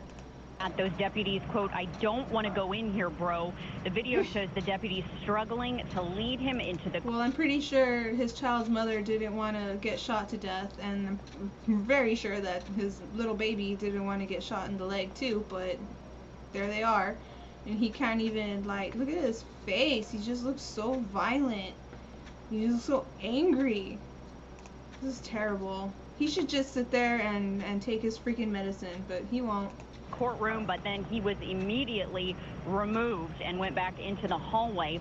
Now, yesterday, there was a similar scene in the probable cause courtroom where the 27-year-old became argumentative and was... He's going to see her family in court. Do you think that's what he's avoiding? Probably. He did look back all like he was looking at somebody. Let me go back a bit. Now, yes. Oh no, this is where they're already taking him out. But he did look back, and it was just kind of like right there, because the judge is supposed to be pretty much like behind him, and he's looking this way. That's probably where family is. You're right. You said guilt is a terrible thing. Nightmares will get him. At least, hopefully. And let's hope that they keep him in prison or in jail, arrested, because this is out of Houston. I don't know if you knew this, but Houston is getting their reputation for providing low bonds to no bonds. Like if you can't afford to pay a bond, they'll just not let you worry about it and then let you back out on the street no matter what you did. I don't know if you were here when I was reporting on the tiger that got loose in Houston, but the owner was actually out on bond for a shooting death that happened like 3 or 4 years prior to that. They can't blame COVID for how long it was taking for his case to get to an actual trial. He had a tiger living in his house. The tiger got out, and that's where his case got more attention. You saw it? Yeah. And I want to say that I don't know if he's still arrested. Last I heard, they bonded him out again. So Houston is, in my opinion, a high crime city that I would not personally want to live in. Stacy, good morning, ma'am. How you doing? Thank you so much for being here. We're about like, let's see. I got about 12 more clips to go, so I hope you're able to hang out with us. Okay, great. That's perfect. Alright, so let's continue on. So now he's being dragged back out because he just does not want to deal with what's going on. But then he was immediately removed and went back into the hallway. Now, yesterday there was a similar scene in the probable cause courtroom where the 27-year-old became argumentative and was removed from the hearing after several outbursts. Now, prosecutors say that Gaston was out on bond with 7 active felonies. And that's his mugshot. He looks very pleased with himself, doesn't he? Let's take a look. He has his eyebrows raised, his forehead's wrinkled up. That looks like a reaction of like, yeah. It's like he doesn't look at all like he cares. A little bit of a smirk on his face. He knows what he's there for. He doesn't care. He's very cold-hearted. When he gunned down his ex, Layla Steele, as she was holding their 1-year-old son. Yeah, usually when somebody's like eyebrows are raised and their forehead is wrinkled, it's you know, worrying. It means like they're like worried. Their wrinkling of the forehead is usually just like concern, you know, something like bothering you. Like even now, like I'm making a face like I'm bothered. That's not what that's about at all. Very nonchalant, just like, I don't care, I'm gonna get out of this. And maybe that's the attitude that people in Houston have. Well, not people, but like criminals in Houston have. It's just like, my buddies got out, they did a bunch of stuff, and they're back out. I just gotta, you know, let this pass, and I'll be back out in the street. It's fine. The baby mama's gone. She's not gonna be, you know, bothering him anymore by his perception. I don't at all blame the victim. His 1-year-old son. Steele died and their son was shot in the leg. Gaston's now facing a murder and assault charge. Now today, the judge decided that the $1 million bond for that murder charge was insufficient. She raised it to $5 million. She also raised the bond to $3 million on an aggravated assault charge. And we also found out that he will be back in court. That will be next week on the 20th. They will be going over previous bail charges on that court date. Reporting live in downtown Houston, I'm Brittany Jeffers, KPRC 2 News. That's terrible. My condolences to the family and everybody that was affected by that tragedy. Nobody should be gunned down like that, and then the poor baby too. 1 year old. I don't think I could remember being 1 year old. Hopefully the baby will grow up to not recall that, but we know he's gonna find out about it somehow. Maybe they'll end up talking about it or something like that. I don't know how that works, but I just hope he's not constantly reminded of what happens the older he gets, because that's not fair to him. It's bad enough. Okay, so we're gonna go on to the next case, which is also gonna be a little bit emotional. This is a murder trial, and this is called Anthony Cuevas found guilty of murdering mother and dumping the body in the trash, courtesy of NewsChannel 13. This was posted July 16th, which was 2 days ago, and they're going to show footage of him actually like dumping his mother's body in the dumpster, so please be prepared for that. We do have some breaking news at noon. Anthony Cuevas, the man accused of killing his mother, has been found guilty. The jury came down with that decision last night. This was a surveillance video right here the jury simply could not ignore. Cuevas taking this suitcase stuffed with the remains of his mother, Mary Cuevas Garcia, out of the trunk of his car, throwing it into the dumpster. This happened at a Pueblo car wash roughly 2 years ago in the middle of the night, and now Cuevas is headed to prison for a long time. Good afternoon. I'm Josh Helmer. And I'm Natalie Haddad in for Brent Carmen. KRDO News Channel 13, Sean Wright has been on this case for weeks. He's live from the Pueblo courthouse right now. Anthony Cuevas, there we go. Sean, thank you. What do we know so far about the verdict? Please provide us the details. Yeah, guys, today we learned that Anthony Cuevas was found guilty of first-degree murder in the killing of his mother, Mary Cuevas Garcia. In the state of Colorado, that means a mandatory life sentence without parole. Last week, we learned that Anthony Cuevas admitted during police interrogation video to stabbing his mother in October of 2019. This was just one piece of evidence that the prosecution presented that would lead to his conviction. The defense claimed that Anthony's wife, Melanie, was actually the one who masterminded the killing, citing Google search evidence to prove bad blood with the mother. However, the jury found evidence. The wife convinced the son to kill his mom. We gotta find out about that trial too. I want to say that's coming up next. Not next, like right now, but I mean, as far as the situation goes, that's probably gonna be the next thing to happen. Was too strong against Anthony Cuevas, and they found him guilty of murder. During the trial and throughout, there were multiple family members of Mary Cuevas Garcia present. At times, they would get emotional when graphic evidence was shown to the jury. Today, though, justice was served for the family of Mary Cuevas Garcia. Reporting from Pueblo, Sean Wright, KRDO News Channel 13. If there's any updates on that, I'll go ahead and post them in a future playlist. That was really interesting. My dogs are waking up. You might hear them moving around. Crazy dogs. Okay.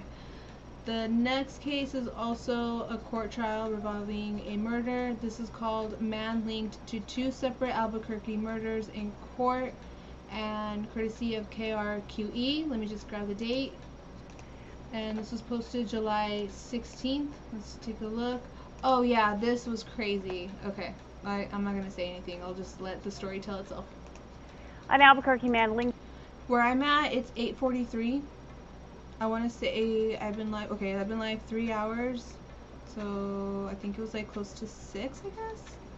I don't know. I'm really bad at math. To two separate murders, including that of a Sandia High School student, was in court today. Isaiah Garcia is accused of the 2019 shooting death of 17-year-old Sean Markey at a homecoming after party.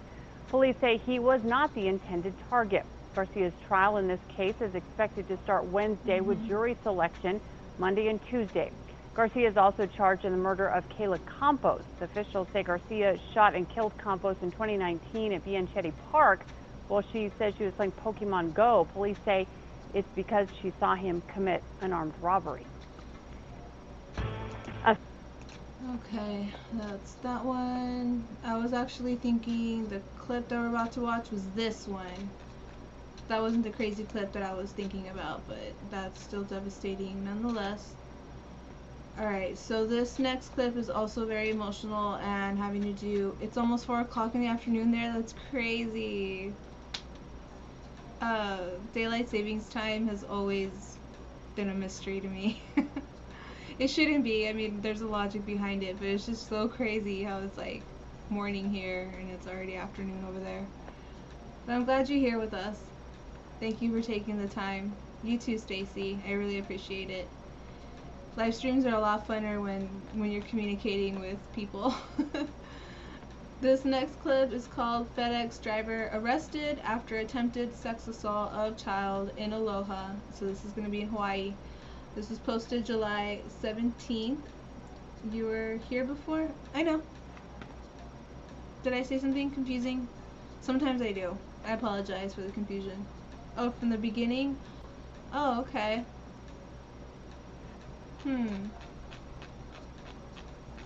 Well, thank you so much for being here.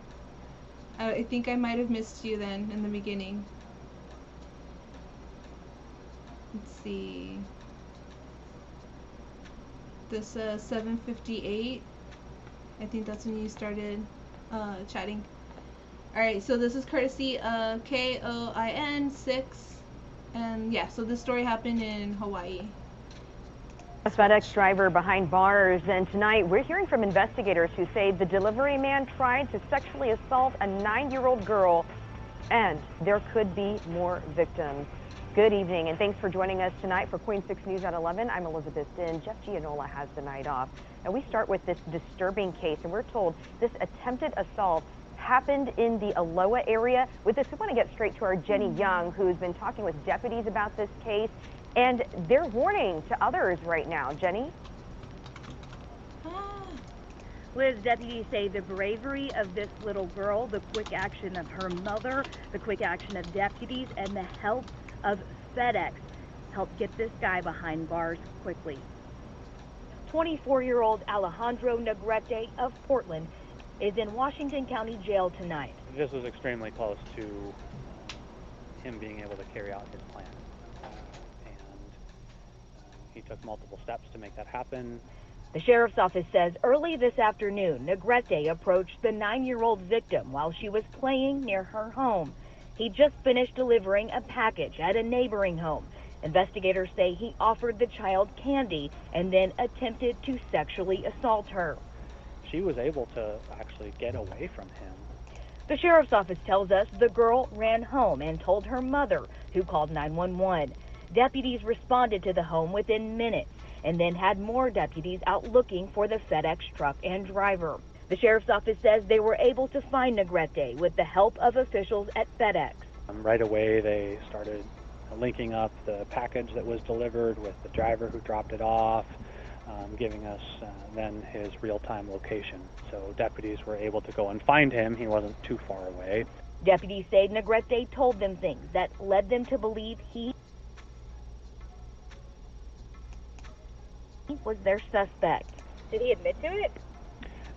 He was able to match up most of what happened with her story. They say he also said some things that lead them to believe he sexually assaulted at least one other person. All right, so they would not give me any details about that assault. They say they're investigating it, but it did not happen while he was working for FedEx. I did find out that he's a contract driver for FedEx. We don't know yet who that contract company is, but we're trying to find out. All right, so tonight they want parents in the Tigard and Aloha area to know that this guy works 7 days a week, 5 days a week in the Aloha area and 2 days a week in the Tigard area. They are concerned that there could be more victims. They want anyone with any additional information to call the sheriff's office. Reporting live tonight, Jenny Young, KOIN 6 News. Such disturbing details, and Jenny, with that new information and this arrest, we hope our viewers will share the information on this arrest to their friends on social media and everywhere else and let them. That's sort of why, not sort of, that's exactly why I think it's important to talk about these cases, because as devastating and uncomfortable as they are to listen and to talk about, we don't know if there could be other victims out there This situation was out of Hawaii, so Hawaii is a very small island. So the possibility, the likelihood of him having victims, you know, where we are in the United States, Reef, I know you're in another country, is unlikely. However, you never know. Somebody could know somebody that knows somebody, and if there are any other victims out there, they need to be informed that this is somebody that has already been arrested, and if there's more victims out there, he needs to pay for what he did, not just to the person that he got caught, you know, assaulting, but anybody else that he could have done that to, because that's really brazen to do that. He used his job as a way to access his victims, his children victims, their kids that he was assaulting sexually, and that's the type of person that I would be okay throwing into a sinkhole and covering it up with cement. I would show no mercy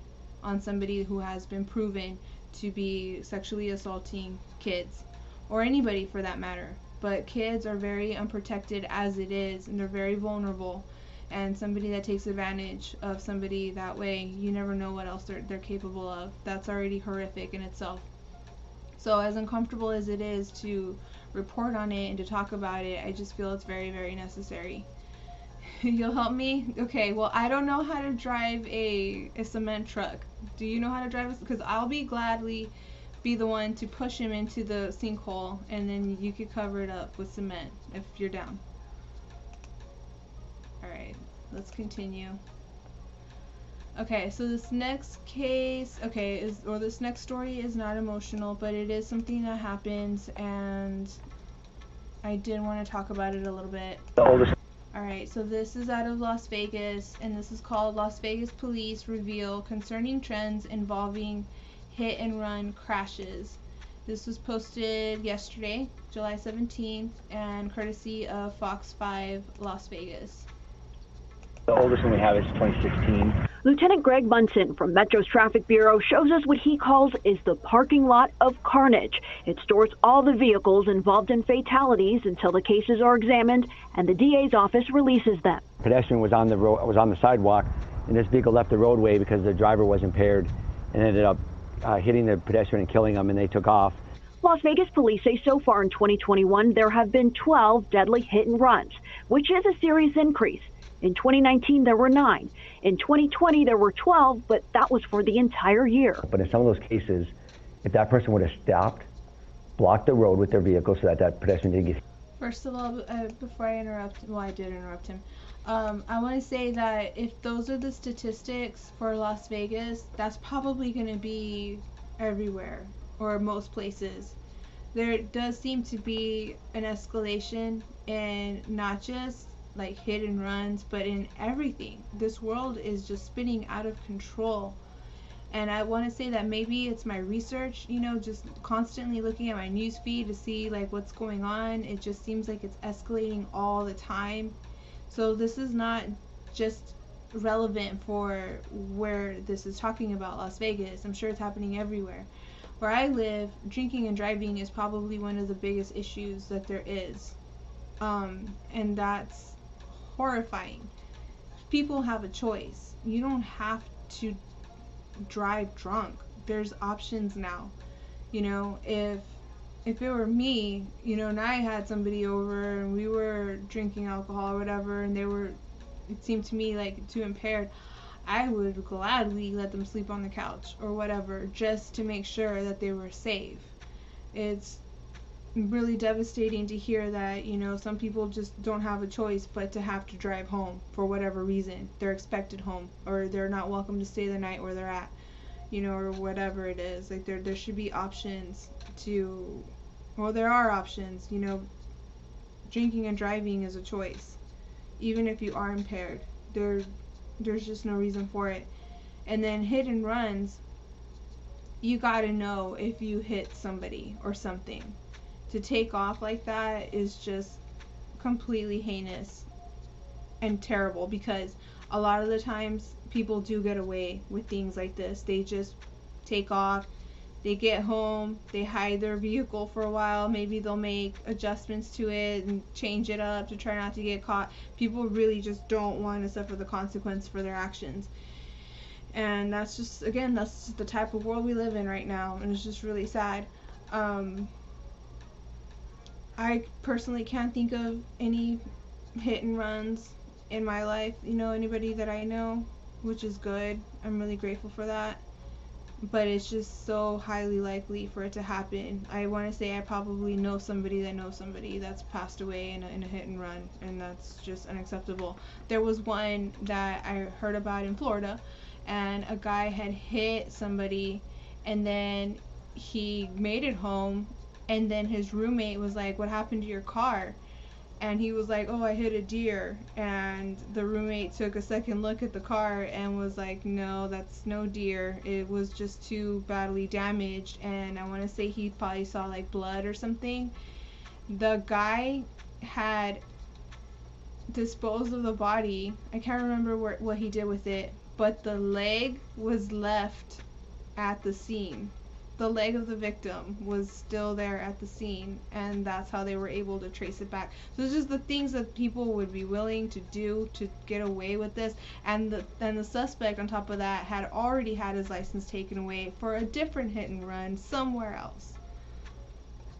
It's crazy. But in some of those cases, if that person would have stopped, blocked the road with their vehicle so that that pedestrian didn't get hit again, which has happened in the past where pedestrians get hit more than once, and the pedestrian...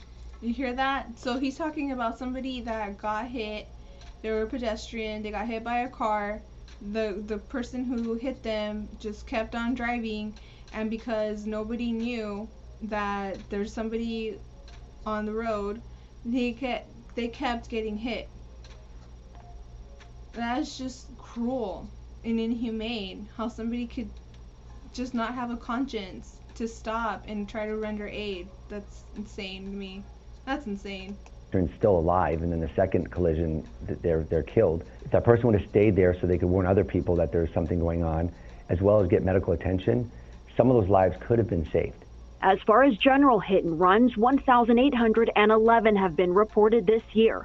50% of those were reported without a description of the vehicle or the driver involved.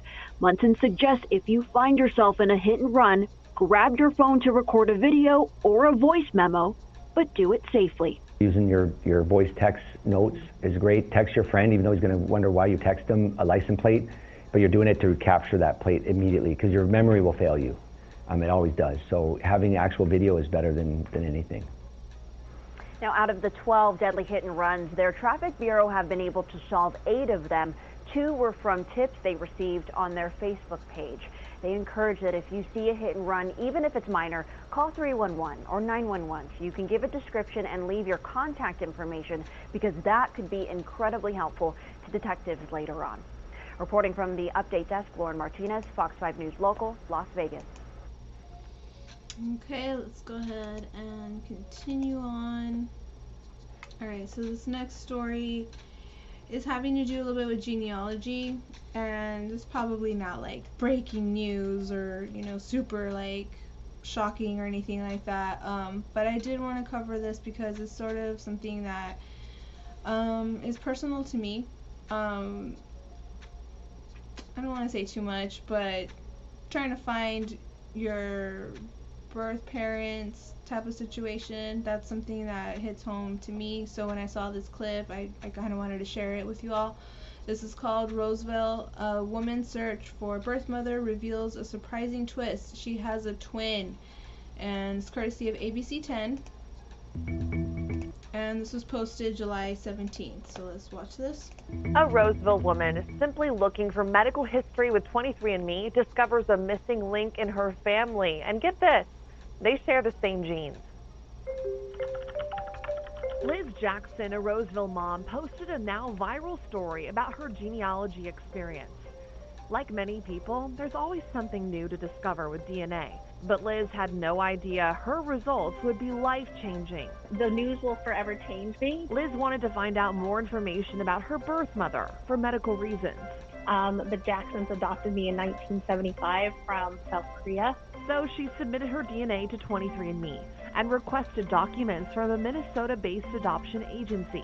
The agency found her mom. Liz wrote, she's alive and well, but has exercised her right and very personal choice again and declined any contact, details, or release of medical records. As a vigilant advocate of adoption and the right of a woman's choice, I honor and empathize with her decision. So it was total shock. And now an even bigger... So she found her mom, but her mom didn't want to be located or communicate with her. Technically, that's still her child. But yeah, things like that happen. You never know. These genealogy websites and services are just kind of like touch and go, because you never know if somebody even wants to be located, if they want to have contact. And then again, you also never know if maybe they do want to, they have also been trying to find somebody. That's always been like really, really concerning to me personally, because I've been wanting to find my birth mother for a really long time, and I'm getting no assistance on that in real life. And it just kind of makes me feel like maybe I just shouldn't, but it's just really heartbreaking, like, to know that there's just somebody out there that's responsible for your existence that might not want to have anything to do with you. It's just really sad. But it looks like this woman is doing well, and she's understanding that her birth mother doesn't want to communicate with her. I hope she's not traumatized by that, because I could see where that could go really, really wrong or really bad emotionally and psychologically. But it turns out that she has a twin. I don't know how I would feel if I knew I had a twin out there. I think if I had a twin out there and they didn't want to get to know me, I would still try finding them and be like, no, if you're my womb mate, I gotta know, like, what you look like. Do you look like me? Do you talk like me? Do you act like me? Is it true? If you know, you get hurt, will I feel it? Like, that kind of thing.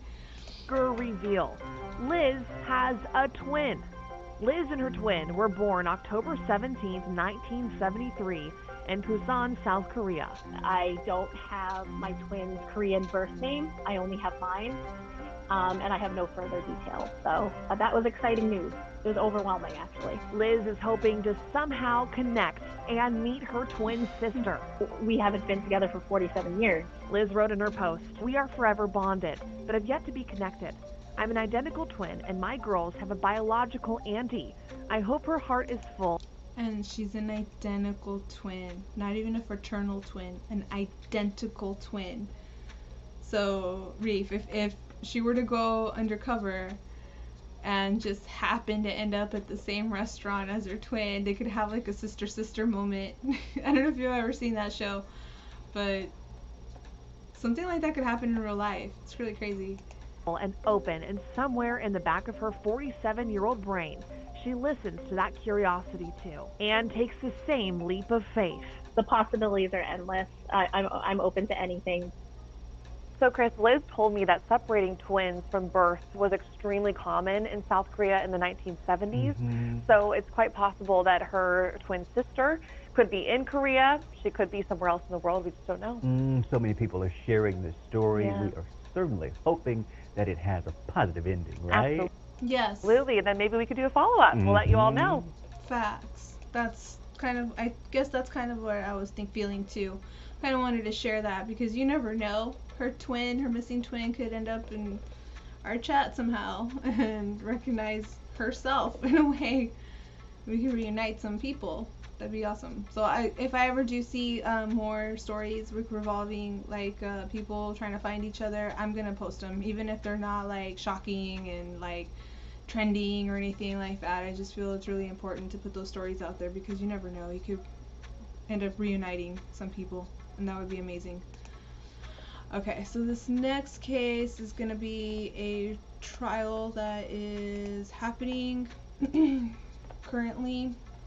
I hope they meet too, if it's a positive thing, because I could see why the mom wouldn't want to make contact. You know, she gave up the kids at one point, or the babies at one point, and just has moved on and has had her closure already and doesn't want to open any wounds. Maybe it's traumatizing, like, for her to to bring all that stuff up again. But a sibling, I think they would be more apt to wanting to reunite. That's how I feel about it. Okay, the next case we're going to look at, or the next video we're going to look at, is called Family Furious as Convicted Killer Tries to Get Out of Prison Early Again. And this is out of CBS Sacramento. This was posted July 17th. Let's dismiss this. So this is somebody that murdered somebody, and I want to say that they were a minor and they were tried as an adult. And there's just some crazy laws in California as well. You know, earlier I was talking about Houston and how they tend to release criminals after they've been arrested, or they give them like really low bonds and stuff. In California, I want to say that they are not doing executions at this time, which is one thing. But they're also just tweaking laws and stuff to let criminals go early, and I know how I feel about that. I think it's wrong, and I think it's really fucked up to the families of the victims to just open these wounds again and to not insist that these criminals live out their sentences and that the original sentences aren't honored.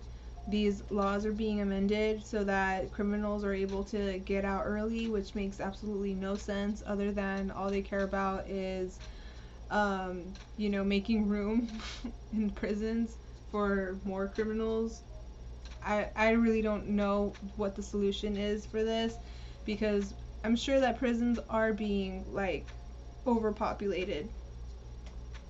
And then suggesting that creating more prisons is probably not the best way to go.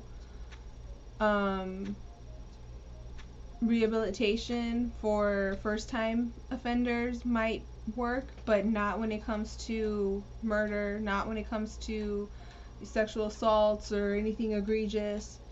I'm just trying to figure out a way how we can make this a better world, working off of what we're dealing with right now, and it's just really difficult because there's just so many bad things going on today. Okay, so let's watch this video.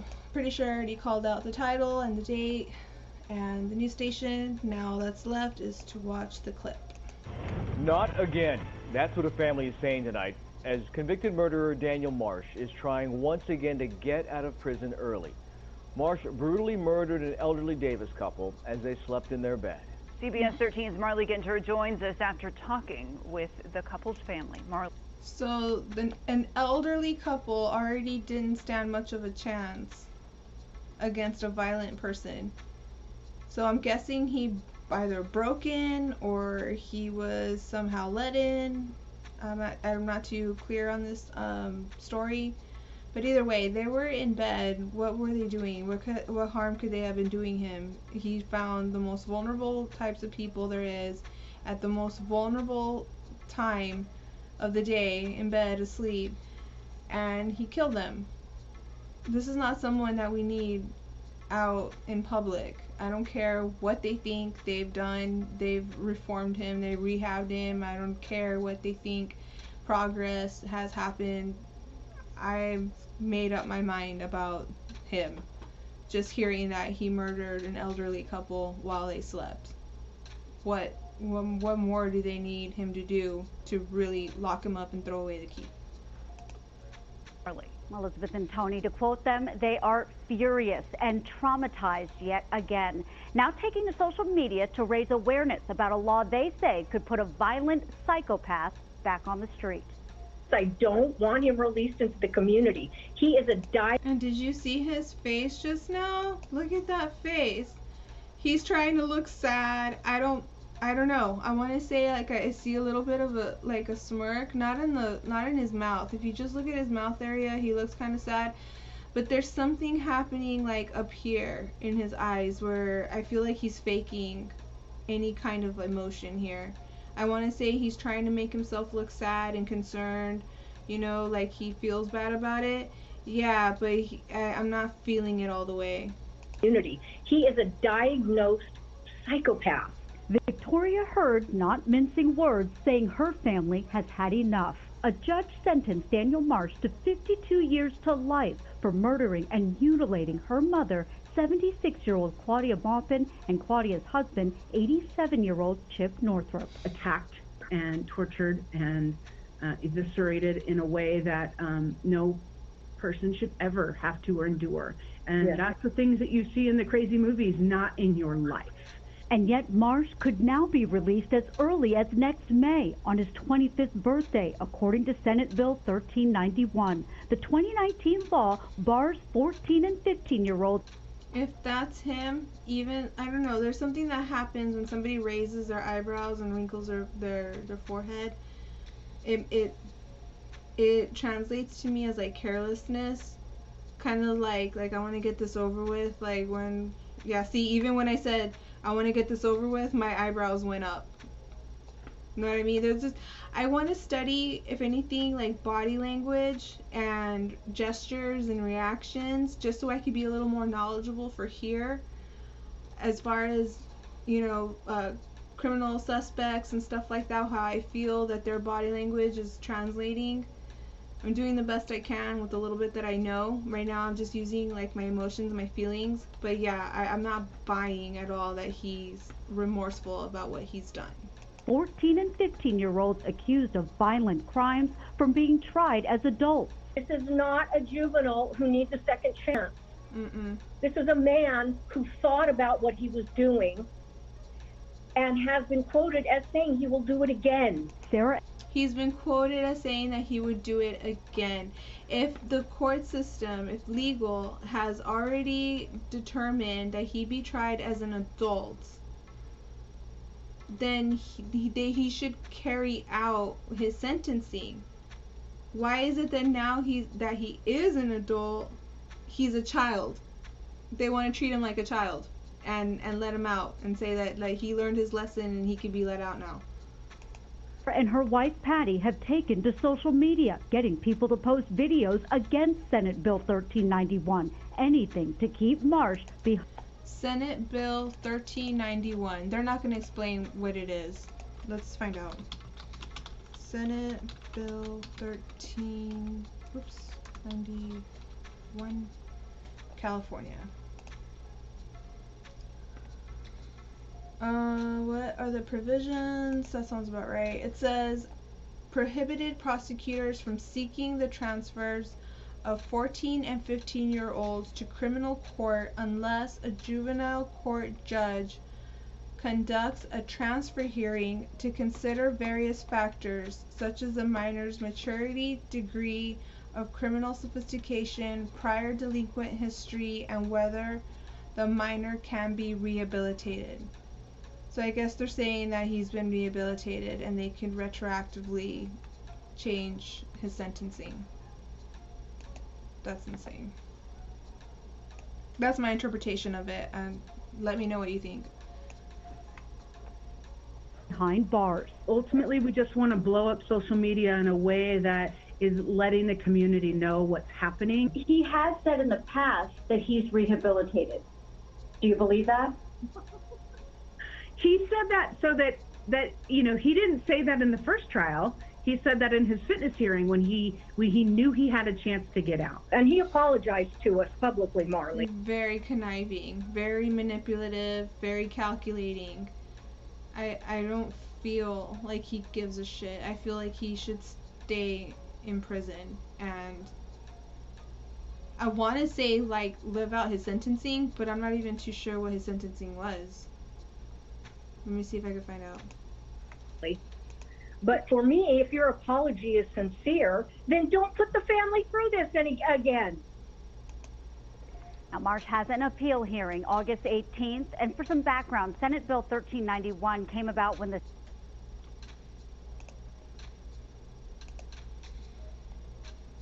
I'm buffering. It's not me, it's the video. I was trying to grab his name and I guess it was too much. state legislature amended Prop 57 as part of juvenile justice reform. Tony? This is probably going to try to play, but alright, so Marsh, California. I'm going to put juvenile. Maybe this will. Daniel Marsh. Maybe that's him. I want to see what his sentencing was. What his original sentencing was. Maybe they said, maybe I missed it. Alright, so it says, a judge sentenced Marsh to 52 years to life in prison for murdering and mutilating Heard's mother, 76-year-old Claudia, and Claudia's husband, Chip Northup. So yeah, 52 years to life. And I'm trying to grab a date as to when this happened. He was convicted in 2014.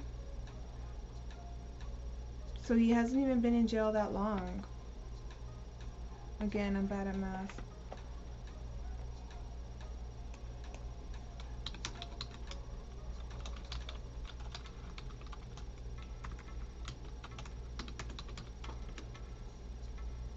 Seven years. He's been in jail for 7 years, and he was sentenced to 52. They're crazy. I used to love living in California, and now I just don't know. A lot of their laws are crazy. Alright, so let's remove that. Okay, so now the next story is going to be another murder case. This is called PD Arrest Made in Connection to Murder of Phoenix Mother of 4, Siobhan Robinson. And this is posted July 17th and courtesy of ABC 15 Arizona. Let's watch. Murdered in front of her 3 young children. Police revealing new details tonight, including the fact that her 1-month-old baby was also hurt and left for 5 days. Now, 2 months after the killing, detectives have arrested that infant's father. ABC 15's Zach Crenshaw has followed this story from day one, and he's speaking with that mother's family. Here's the message they want others to take away from this tragedy. It took more than 2 months. It felt like 2 years, I'm not gonna lie. But late Thursday, Phoenix PD had Andre Daniels in handcuffs for the murder of Siobhan Robinson. You get chills everywhere. You kind of just are stuck. Kika is Siobhan's older sister. So we feel relieved that somebody is arrested. You know, they have a person, but then it hits you like this person just legit took my sister. And my nieces and nephews don't have a mom. For what? In court docs, detectives spelled out the motive. Daniels was engaged and had multiple kids with his fiancée, but an affair led Siobhan to get pregnant. Messages reveal he wanted her to get an abortion or put the child up for adoption. Instead, she had the baby and messaged the fiancé Daniels cheated. In the 4 days before she was murdered, Siobhan was Googling how to apply for child support, how long paternity tests take, and Andre Daniels' arrest history, which police say included kidnapping, ag assault, and robbery. She didn't deserve to die for that. That's just my first reaction to that. Because I know there's like some misogynistic types that would say like, well, you know, he didn't want her to have the baby. She could have just, you know, got rid of it, but instead she wanted to put him in child support and all this. But she doesn't deserve to die for that. That's fucking crazy. He has a record, and that's probably why we didn't know nothing about him, because I feel like my sister knew we would not approve. Domestic violence calls in Phoenix increased in 2020. Kika says communication about a troubled situation is so important, so family or friends can help. She was really private, and we respected her privacy, and I feel like that was a shortcoming on us as a family. If you see a red flag, run away. There's no, you can't change nobody. In addition to murder, Daniels was charged with 3 counts of child abuse because after he allegedly stabbed Siobhan to death, he left her infant and 2 toddlers in the apartment. They were found 5 days later, naked, crying, dehydrated, and begging neighbors for food. That 1-month-old also had significant head injuries. We figured that part out because the baby wasn't released to us right away. Thank God nothing's wrong with her now. Families concerned now, raising Siobhan's kids in a loving home. The older that they get, the harder the questions are going to be. They hope to have a definitive answer, though, about what happened to Andre Daniels. We want him to, you know, spend life in prison and even possibly the death sentence. Zach Crenshaw, ABC 15, Arizona. Loving now. That's sad. I've seen not updates, but I had seen some news clips leading up to this. So I'm pretty sure that the news is going to keep us updated on the situation. So if I find anything in the future, I will definitely put it in a playlist for us to watch later. I also want to say that we're down to our last 4 clips. So I want to say thank you everybody, Reef and Stacy if you're still here, for joining me and hanging out with me while I share the videos that I found for us to watch. I also want to real quickly thank anybody that was here earlier. Front Street Boxing, thank you so much for being here. All Natty, Knowledge in General, Danielle Williams. I hope y'all are having a really good weekend, and I hope to see you all really soon. I'm going to try to go live again today, unless I can't, obviously. But I'll put something together. Actually, I do have something together already. I have been wanting to talk about sinkholes, because me and Emmanuel Briggs have been having kind of like a running joke about sinkholes. And he keeps reminding me about my fascination with sinkholes, and I was like, you know what, let's just go ahead and get it out of the way, and we'll just do a whole live stream about sinkholes. And I have a playlist ready to go. I just wanted to do a little bit more research so I could be myself more knowledgeable. If not, I could always just do research like how I have been doing here for now. So we're down to our last 4 clips, and let's go ahead and get started, and then we will call it a morning for me. This next clip is called Toddler Found Dead Inside Car in Homestead. This is a very short clip. I put it on here because I do want to find any updates that are going to be released about this. I'll put this in my save watch later. So let's watch this quick clip. This was posted July 17th, which was yesterday, and courtesy of WPLG Local 10 News. A toddler found dead inside a car in Homestead. Police say the car was parked near... Somebody's alarm went off. Hang on. Out of respect, I'm gonna wait for that to stop. Wow. That's crazy. Thank you. Alright, let's try this again. Now, a toddler found dead inside a car in Homestead. Police say the car was parked near 3rd Avenue and Campbell Drive, right next to Homestead Middle School. Officials believe it could be an accidental case of forgotten baby syndrome death. Police are now... Oh yeah, that's why I added this. Forgotten baby syndrome death. Somebody left the baby in the car and forgot. That's their story. They forgot the baby in the car. They went inside and they just forgot that they had a baby. They did not miss that, there was a lack of a baby crying, and, goo goo gaga. Like, babies are pretty loud, even when they're not crying. Like, they're very vocal, if you know what I mean. They did not miss. Oh no, I'm almost done. You're good, Reef. I totally get you. But what I was going to say is, they didn't miss needing to change the baby's diaper. They didn't miss the baby crying. They didn't miss needing to feed the baby. What is going on in this house that they allegedly forgot the baby in the car? Or is it a bunch of bullshit and they did it on purpose? So that's why I put this in my watch later. Tonight, a jury. Alright, so this is the crazy story that I thought we were going to cover earlier, because I saw this man's photo, and I remember this triggered my memory, because this is a really crazy case. Now, I had maybe drugs, it could be, but that would, I think that would still be like negligent of the parents or whoever the guardians are of this child. That's bullshit. The baby died because they forgot him in the car. That's insane. They were able to drive to wherever it was that they went to. They made it back home, but they forgot to take the baby out of the car. That's pretty crazy. That's insane. But I did have a little bit of information for this, but then I was able to find a clip that said it all. So I'm just going to let the clip tell the story. This is Dylan Redwine murder.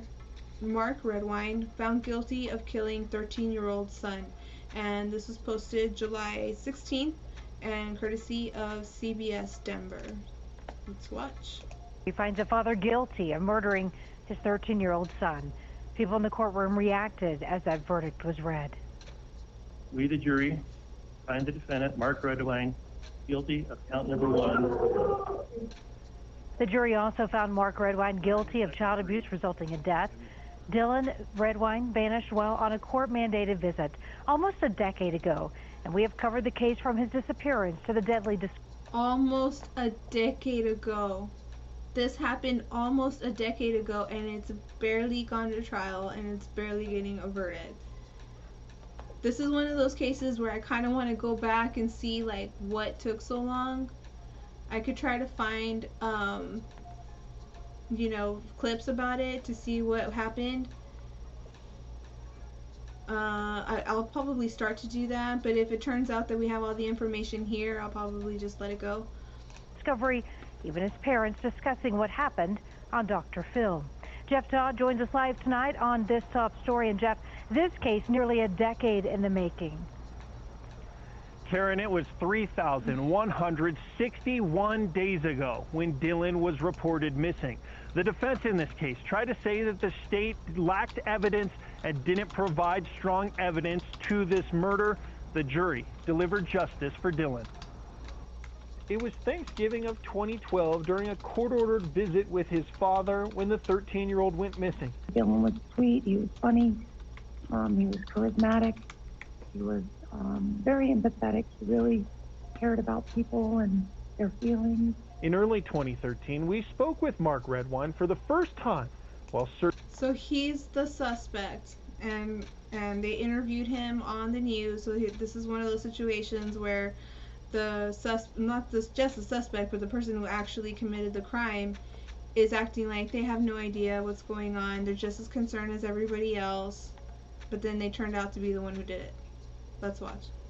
Searches were being conducted near his home, and vigils were being held on the Front Range. And we don't know where Dylan's at. We have no idea where Dylan's at. We don't know where Dylan's at. We have no idea where Dylan's at. Okay. Dylan could be anywhere. Do you think he's still alive? Absolutely. I have no reason not to believe that. 4 months later, Dylan's remains were found, but it took until November of 2015 before his skull was discovered in a different location, and still 2 more years, July of 2017, before Mark Redwine was arrested for murder. The whole time, Elaine Hall suspected her ex-husband was responsible. I never had any doubt from day one. When Dylan went missing, I knew that Mark had something to do with it. There will never be closure. My son will never come back, and our lives will still be empty without him. Mistrials and COVID continued to postpone this trial until now. Prosecutors said Mark killed his son after a fight over indecent photos of Mark wearing women's underwear. The defense. So Dylan found photos of his father wearing women's underwear, and that's what got him murdered. Think about that. And this man went almost a decade free without suffering any kind of consequences until now. Tried to say Dylan was the victim of a wildlife attack, but the jury sided with the prosecution. After the verdict was read, court cameras showed relief for some. Mark Redwine's sentencing is scheduled for early October. He faces up to 48 years in prison. Jeff Todd, covering Colorado First. And if I could find that sentencing, I will post it in a future playlist so we could see what turns up from that. Alright, so we're down to our last 2 clips. And okay, so the next 2 are not going to be emotional and disturbing. They're going to be actually kind of cute. So we'll go ahead and watch those and then call it a morning. Alright, so this next clip is called "This Could Be the Smallest Cow in the World," and courtesy of Reuters, and was posted July 16th. Look at this cutie! He looks like, I used to have a puppy. Well, he was a dog. Well, I had him as a puppy and then he was a dog, but he always kept like that puppy look, and he looked just like this. He had this big old eyes and he's just real like chubby belly, and he was so cute. I even named him Baby because he acted like a big baby. He was so adorable. But this is like the tiniest cow ever. Let's see. It says, "Is this the world's smallest cow?" I'll lower the music. He's 20 inches tall. Look at how cute. He's chilling. He's 26 inches long. That's so adorable. They're carrying him like a baby. He's quite the tourist attraction. I hope they keep him as a pet. This is in Savar, Bangladesh. It says the name of the cow is Rainy, and we collected it from KOIN.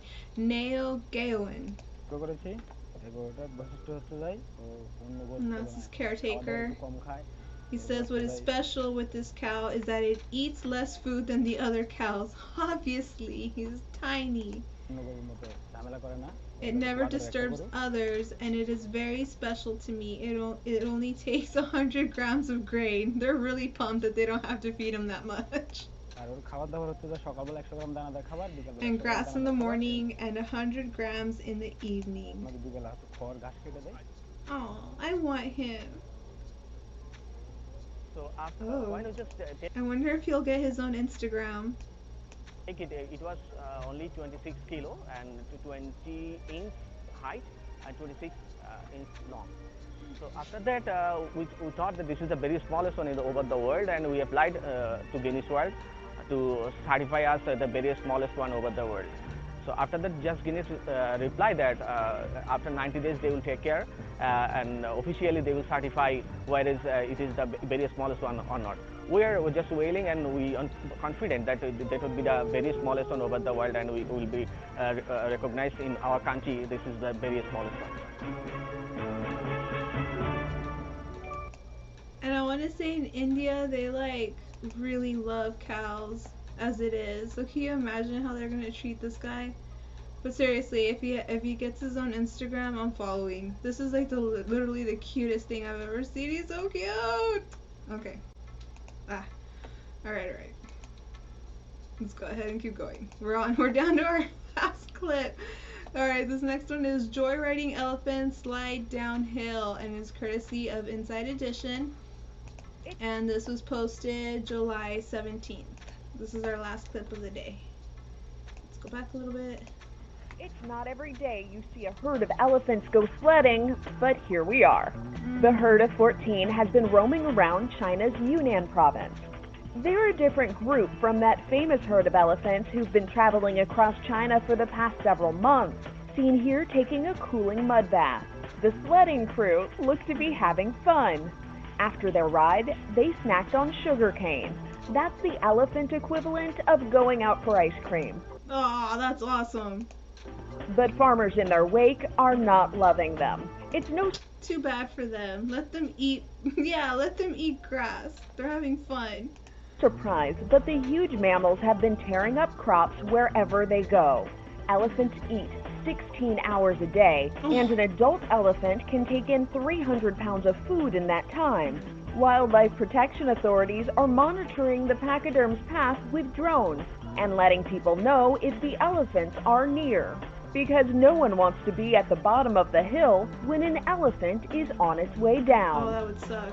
This is insane. That's crazy. I wouldn't. Alright, guys, or Reef, thank you so much for being here. You're a real one. Yeah, so we'll go ahead and call it a morning. I do have that sinkhole playlist to watch. If I'm up for it later, I'll, fire up my computer and we will go live. You say the farmers should be happy they don't have pockets or bags. They're like, take some to go. Oh my god, it's hilarious. Alright, cool. So let me go ahead and stop the screen, and just want to thank everybody so much for watching. Everybody that was here before. Reef, thank you so much for joining me and sticking around and keeping me company while I share these videos. I'll try to go live later on today since we're finished early. If not, I'm not going to sleep. I think I'm up for the day. I probably won't go to sleep until like later on. What was I gonna say? Oh yeah, so if I do go live, it'll probably be the sinkhole playlist, so that should be interesting. So it probably won't be anything like super serious, unless of course there's like tragedy, because bad things could definitely happen in a sinkhole situation. What was I gonna say? Oh yeah, Reef, if you watch the Idiocracy movie, let me know what you think of it. And yeah, so we could talk about it or whatever, because I think it's a really good movie. So let me go ahead and find my, where am I? See you next time. Where are you? I'm not finding my, oh, here we go. There it is. Share audio. Alright, so I'll go ahead and let this play while we wrap things up. Thank you so much. I hope to see you all soon. Enjoy the rest of your day. I hope you all had a really good weekend. And if I don't see you later on today, I hope you have an excellent rest of the week. Again, I will be coming back more often than I have recently. So thank you so much, everybody. Talk to y'all soon.